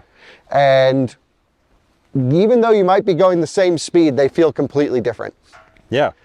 And on a bumpy road, I mean, night and day, this will do a lot better, I think, in terms of comfort and even just confidence. But if we were, you know, if I was picking a car for a track, I'm more torn in that regard. Obviously, this isn't really a track review, but... Yeah, for track work, this might actually start to come up a bit, but no question for the Sunday drives, for the canyon cruises, for the stuff people are actually going to do with like this up here, Emira. Yep. Emira for sure. But that's not the full story, of course, because we have to go back to boring stuff like the beginning of this video. We're actually going to go look at highway noise and fuel economy. Yeah. Because that's a big one. Jordan, we're now at the bottom of the hill. Yep. How was driving the Emira? Amazing. You have to take it away from my cold, dead hands. I mean, that car really captures the soul. Yeah, and a lot of people around us also. Yeah, we just had multiple people come up asking about the Emira. No one even looked at the Cayman. Nope. It's just a Civic to them, especially in this color. But here's the thing. Up in the canyons, what does your car say? Now, we didn't do like a scientific fuel economy run, but we drove them roughly the same. Yep. What did you get for miles per gallon? I was like 8.6. And I was maybe 9 around about on this hill. Okay, about 9 mpg. Yeah. I got about 14 in the Cayman. Yeah. So that's a big improvement. And you've had both on the highway too. You notice? Well, we're about to go do that. Oh boy. So no like set speed or anything like that, but I do think my impression driving the Emira for the week is I just keep coming back to I'm always at a gas station in that car. And certainly when I drive the Cayman hard, yeah, 14 mpg isn't great. Yeah. But that car's like 6 when I'm on it in the canyons. That's really bad. Yeah. So it just chugs fuel. So you have to be okay with gas stations. At least an electric car, if that gets terrible range, you charge it at home maybe. Yeah, you charge it home every day. I have so much fuel anxiety driving that car. Yeah. Range anxiety. Yeah. Which I don't feel driving electric cars. I'm also an EV guy. That's funny. It is. It's a little backwards. It's a little backwards. And I think it has about a 15 or 16 gallon tank. So it could be worse, I guess, but could be still worse. Not great. Yeah. It's half a tank right now. It says I can do 71 miles. So that says 71 miles remaining. And we both left at 100, yeah. Right? At full 100. And this says 174 miles. Yikes. So the range on this for touring, for doing long distance, this seems better. But let's go run them on the highway. Let's just do like a 45, 50-minute drive, something like that. Yep. Side by side. We'll reset our trip computers. Because I think a lot of people, this might be their only car. They might be daily commuting in them. I know for you, if you had the chance to buy an Emira, the Miata would go, and you daily a Miata. This would be an upgrade. This is twice the storage of a Miata. Okay, not twice, 50% more. Okay, so you want to drive the Emira for that? Yeah, I'd love to. Okay. I think the Cayman's quieter and more comfortable, and I'm tired, so I'm going to take this one. Oh, God, I feel like we're idiots doing an efficiency comparison between these two cars, but hey, it's important, and that's a huge difference in consumption. Yeah, we were at 14 mpg, 13.8 in this one over the last 114 miles of canyon carving. I still have over half a tank remaining. We're just going to keep everything in efficiency normal mode, how I guess most people would daily this car. I will say though, sometimes when it goes into cylinder deactivation, the Cayman sounds and feels a little bit weird. So I'm going to try and, that's how he gets the most efficiency, but I just don't like driving in that mode, but whatever. We'll just do it. So let's go reset to, we'll come over here, reset, let's say reset total. There we go. Wait, reset total. There we go. We're reset on the consumption in the Cayman. As soon as we pull out of here, I'll double reset it and then we'll be good to go. Heading out in the Cayman now for an efficiency run. I actually get a gear up indication when it wants us to upshift. There we go. So we'll listen to that. Feels a little bit unnatural to be shifting so low, but that's kind of what we got to do. About to jump on the highway. We'll hit 6th gear. Now it's important to remember the Cayman has a shorter 6th gear, so I'll be spinning at a higher RPM than the Emira will be throughout this test. I have everything off, everything set to just a normal commuting mode, which I've done with this vehicle. I've driven it around on long distance trips and everything like that. And I should mention, if you watched the previous video on this channel, I took the Emira on a long distance highway drive at, nothing crazy, but I was trying to be as efficient as I possibly could be, and I could only get 26 mpg at the absolute maximum out of the Emira. I could not be more efficient than that. So we have to see what the Cayman will do. But of course, quite a bit of traffic. We'll see. I don't know. We're going to just do the same thing with both cars, so it is what it is. All right, getting ready to get on the highway. There's Kyle over there in the Cayman. I can already tell you this will be a little bit louder, and I mean, obviously less efficient too. Still probably worth it in my opinion, but oh boy, here's some construction. Even so though, this is good consumer advice, because what is it like driving in Emira in stop and go traffic? The clutch is, I don't know, Kyle described it as light. I wouldn't really say light, but maybe it's because I've driven so many cars with super light clutches. And I would say that the Cayman's probably a little bit easier to drive in stop and go traffic. This one might get a little bit old with just how the pedal feels. I think the pedal and shifter are super engaging, but it might get old in a really long slew of traffic. You know what's going to help me in the Cayman is I have auto start stop. Haha. I wonder how well that will actually help in traffic, but it will shut off when we come to 0, which is kind of nice. So you just go neutral and it'll shut off at around 4 or 5 miles an hour. Also, I think the Cayman's going to be a little bit easier to drive in traffic than the Emira. It's just got a clutch. You never have to hit the throttle for daily driving, which a lot of this situation is. I think this car is going to be the freaking jam over the Emira. Well, we just got through a little bit of traffic. I am ahead on the efficiency according to talking to Jordan. I've now hit top gear, 6th gear, and we're just gonna go together basically. He's really eking out all the juice on that Emira. He's way the heck back there. I'm gonna wait for him to catch up. I'm not gonna let him get an advantage. Jordan loves the Emira so much, he wants it to win so badly. So he's hypermiling it right now. Finally through the traffic. We actually only had traffic for like a mile. Oh, that's the wrong gear. Sometimes it's hard to tell the gears on this car. I've got it down to 6th. Yeah, let's see how many MPG we can squeeze out of this thing. Gonna catch up with Kyle here. I do have the benefit of a bit more torque down low in the RPM band, so I don't have to be strung out like him to pick up a little bit of speed. But just getting up to highway speeds here, and well, I have to like kind of talk loud just to hear myself talk, so that's definitely a consideration. My 70 mile per hour RPM is roughly 2,800, 2,850, 2,900, something like that. I think the Emira is going to be a little bit lower, but also I have to mention just how quiet it is in here comparatively. I can actually use the Bluetooth hands-free on LA's broken concrete pavement to have a conversation. So this car just beats you up a lot less than the Emira does. But yeah, we're going to drive probably between 70 and 80 for most of this drive, and we'll just make sure that we're together and we're doing the same things. A couple times throughout the drive, I will also check the like decibel reading and see just how loud the cabin is supposedly at. But we're going to check RPMs here at 70 miles an hour.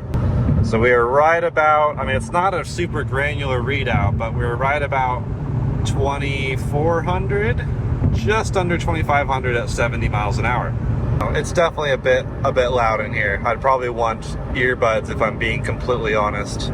If I was doing long stretches of road. I mean, right now it's actually okay. But if I wanted to talk to my passenger, you're definitely doing a bit more yelling than maybe you would in the Cayman. Yeah, the trade-off though. The engine noise is nice. But otherwise, not a whole lot to complain about in here. The AC is, I don't know if that's super consistent either. It says 68 auto, and I'm still kind of warm. So maybe it's not the most powerful AC, whereas I think the Porsche is probably a bit more competitive in that regard. 75 miles an hour sound recording, same microphone, same phones. Let's hear the difference.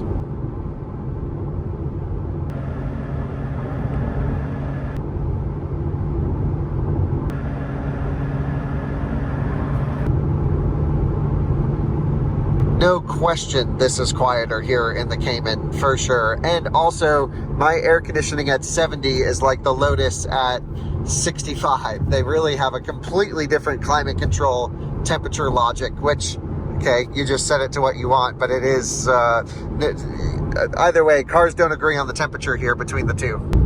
I don't know if you guys will be able to tell, but I can hear the exhaust get all crunchy and not sounding very good, and that means we are in cylinder deactivation here at 62. It's really just a deeper, bassier tone that comes through the cab at light throttle, and I can give it a little bit more throttle and it pops out of that and fires on all 6. Just a little weird thing. So if you're driving a Cayman and it feels weird, especially below 2,500 RPM, it's doing cylinder deactivation. Well, we have reached our halfway point. I'm in auto start stop, just turning around, and we're actually going to head back to our hotel. So we should get about 50 to 60 miles of driving, doing the same thing, which will be really, really good for data. All right, I had a phone call come in, so I missed the turnaround, but I was watching and I was doing 26.3 miles per gallon at the turnaround spot. So keeping an eye on it now, but we're back to like 26.6. Like, on one end, not as bad as I thought it would be, but also it's still not great. Like, I think you can probably squeeze more MPG out of the Cayman and the Boxster. Like, they're just magically more efficient. So I don't know, but this is still passable. Like, this is still better than some crazy cars that do in the teens on the highway. But yeah, in the canyons, ripping on this thing, that's where it really sucks away at the efficiency. I wanted to get a variety of speed ranges, so we were just doing 75 to 80, and now we've slowed down to low 60s. This is, yeah, just cruising. The Cayman at this speed range is in cylinder deactivation, but I also think, you know, we're coming in and out of it. Every time we go uphill, it uses all 6 cylinders. But we'll play around. We'll probably get back up to 75 in a bit. But as long as the cars go through the same drive cycle, that's all I care about. We are on our way back. I have Jordan in front just in case there was any aero benefit. So we're running our efficiency test just like we do our electric car. Efficiency and range tests, all that stuff. May as well keep same procedures. And if we're doing a vehicle by vehicle comparison, we just need to run them in the same loop at the same day at the same time. So that's what we're doing. Look at that, I finally broke 28 mpg, got 28.2. Granted, we're going on a bit of a downhill and we had some uphills back there, but I will celebrate it nevertheless. We have now exited the highway and we are at 31.8 mpg. So don't know why we're not going here, but the person's not paying attention up ahead. Anyway, I can just roll off the clutch. The Cayman is definitely the easier car to drive around, but it does this weird thing with the exhaust flap when you have it open, where it opens at low speed and then closes when you're trying to, like, you know, if people are listening to the car outside or you just want to hear it. It doesn't do it in, of course, when the exhaust flap is closed, but it just recloses itself. Must be for some emissions thing. But usually with all of these flaps, there's a fuse somewhere that you can pull, and that's what I would do. Interesting, it's even doing a little cylinder deactivation, even around town, just puttering along. So that's kind of interesting to see. Here's how the auto start stop works. I'm in neutral, clutch is out. We come to about 5 miles an hour, and it shuts itself off. As soon as I dip the clutch, it will fire back up and we're good to go. It happens really fast. And at least if, you know, I'm just cruising with music on and I don't really need to hear the car, this is actually a nice feature. No vibrations at idle. A very electric car-like experience to just cruise in town. Now, of course, the air conditioning stops working. It retains some cold, chill air in the system, but it's not an electric AC compressor. So, of course, the AC belt stops, the system stops. If the cabin gets too warm, it will auto restart the engine to keep it cool. All right, here is the parking garage and me shifting with my left hand. We are at 28.2 miles per gallon. I saw a peak of 28.6 right as we exited the highway, but alas, 28.2 is the final number. Better than I expected. 31.4 according to the Porsche, and I still have 254 miles projected remaining on this tank if I were to drive that gently, which I won't. Time to make some noise and have more fun. Well, we just finished up an efficiency comparison between the Lotus Emira and the Cayman GTS. Jordan, that probably has never been done before. The first ever efficiency comparison, because no one buys this for efficiency, but if you do, I think a lot of people are efficiency minded. It's good to know, but no question, this is more efficient. A bit. On the highway, this was about 3 and a bit more mpg more efficient than this car.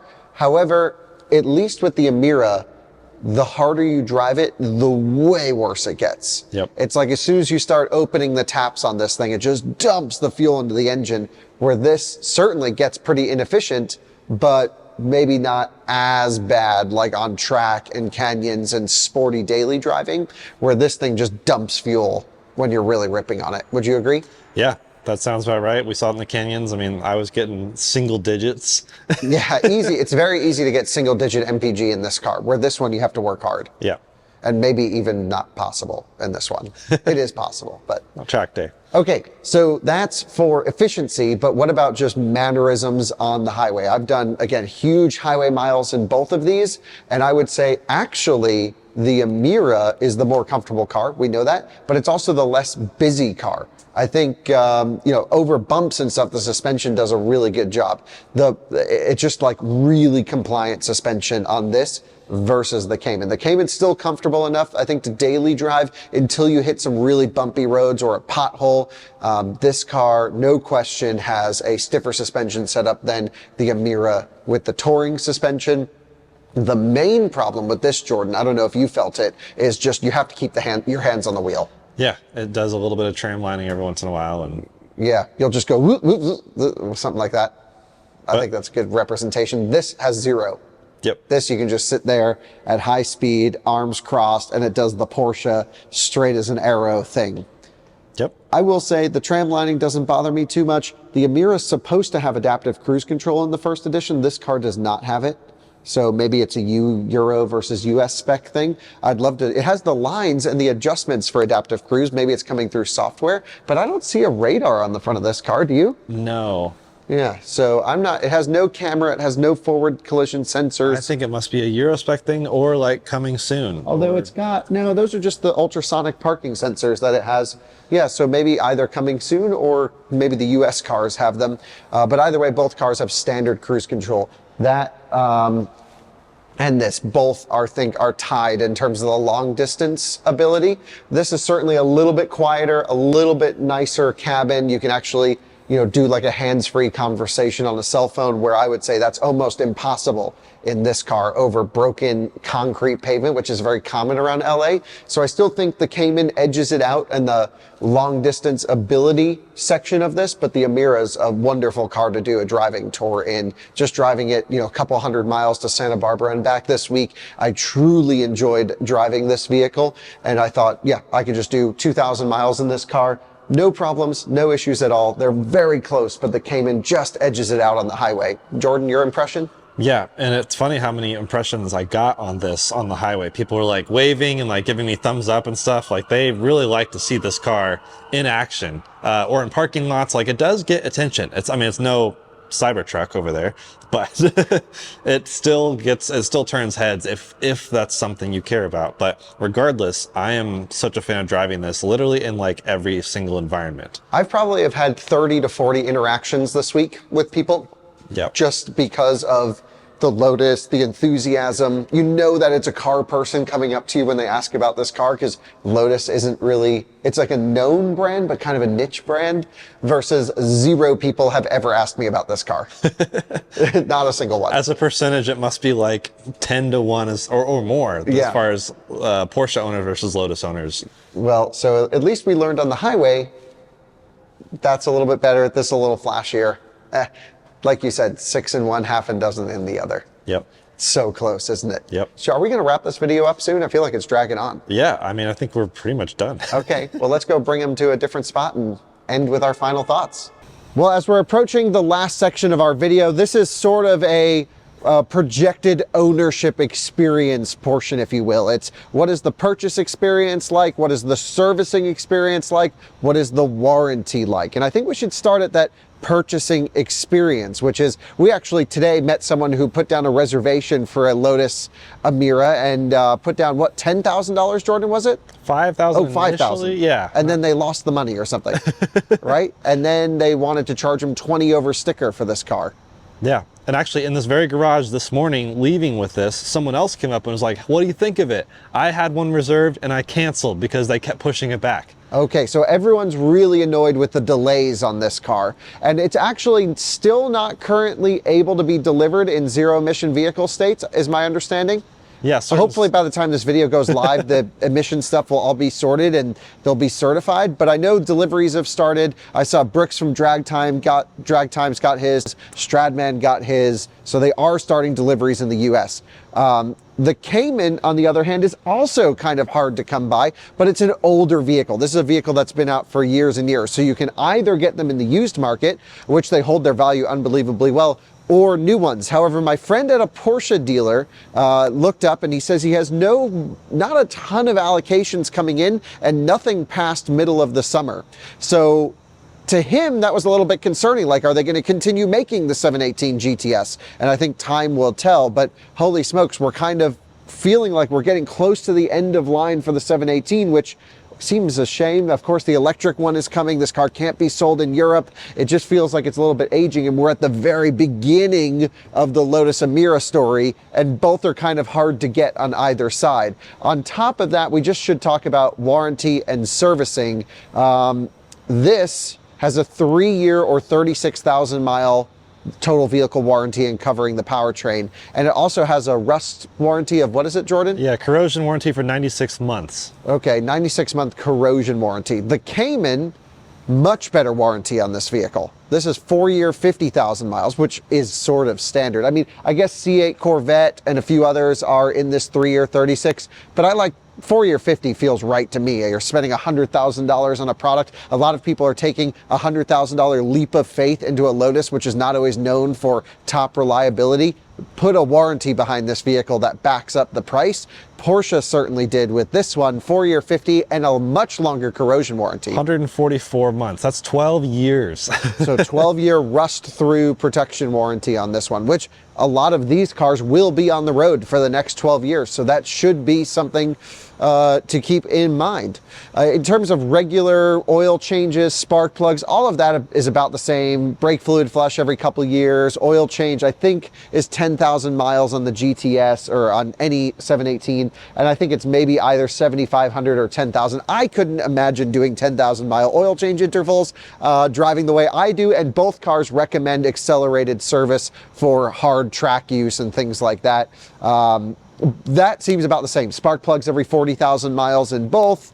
Nothing abnormal there. Is there anything you'd like to add to that, Jordan? No, other than I'm curious on, for those who are DIYers, I mean, I wonder if this is any easier to do because of the access to the engine bay versus this is a bit harder to access some of the things without a lift. I don't know. Yeah, I think you're going to need a lift either way, to be honest. Yeah. Yeah, I think that's probably not too dissimilar, little things like that. I would think both cars probably are easily serviceable on your own for most major components. I will say we should talk about the Lotus and the Porsche dealer network though. Yeah.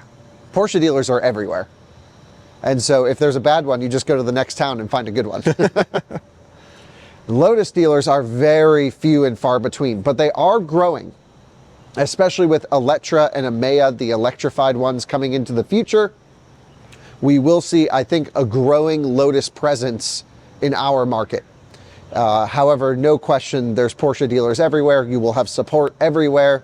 And typically, my experience working with Porsche dealers is, yeah, it's not cheap to have your car serviced there, but they're always nice and friendly, and they're very highly equipped and skilled and professional. I would imagine the same from a Lotus dealer. Probably car enthusiasts selling to other car enthusiasts. They probably come with an equally cool purchase experience and ownership experience from my perspective. So those are these two cars, I think, wrapped up in about every category we could get to in one day. We've looked at storage capacity, we looked at highway cruising, we've looked at shredding in the canyons, we've looked at, what else have we done? An efficiency comparison. I mean, lots of different types of shredding in the canyons, like just about anything. Software we touched on a little bit. They're both similarly equipped with software. Neither is great at software. Neither is great at software. This sometimes you have to hit the button a few times to get it to respond. It doesn't go into the modes all the time, but also no wireless CarPlay in this one. Yep. This has a little bit better sound system than the Bose that's optioned in this car. 6 in one hand, half a dozen in the other. It is always this. So this brings us to the final thoughts on Emira or Cayman. What are you leaning? I genuinely don't know. Everyone's been asking all day, which do you prefer? What's the one? And I get into the Cayman and I'm like, oh, I'm in a Porsche. Everything feels great. I'm sitting on the ground. I get this cool noise. And then I get into the Emira and I'm like, this looks like a supercar. It's so much fun. It sounds freaking awesome at top revs. And I can be an idiot and just have way more smiles on my face driving this car. And I think that's what it comes down to for me, Jordan. Again, the single car and the dual car. If it's my only vehicle, my dependable, I have to transfer things, I have to move things, I'm going to own it for a really long time. I know that the secondary market's going to support me well in terms of price into the future. I know there's a built-out dealer network. If it's my only car, I think the clear choice is the Cayman.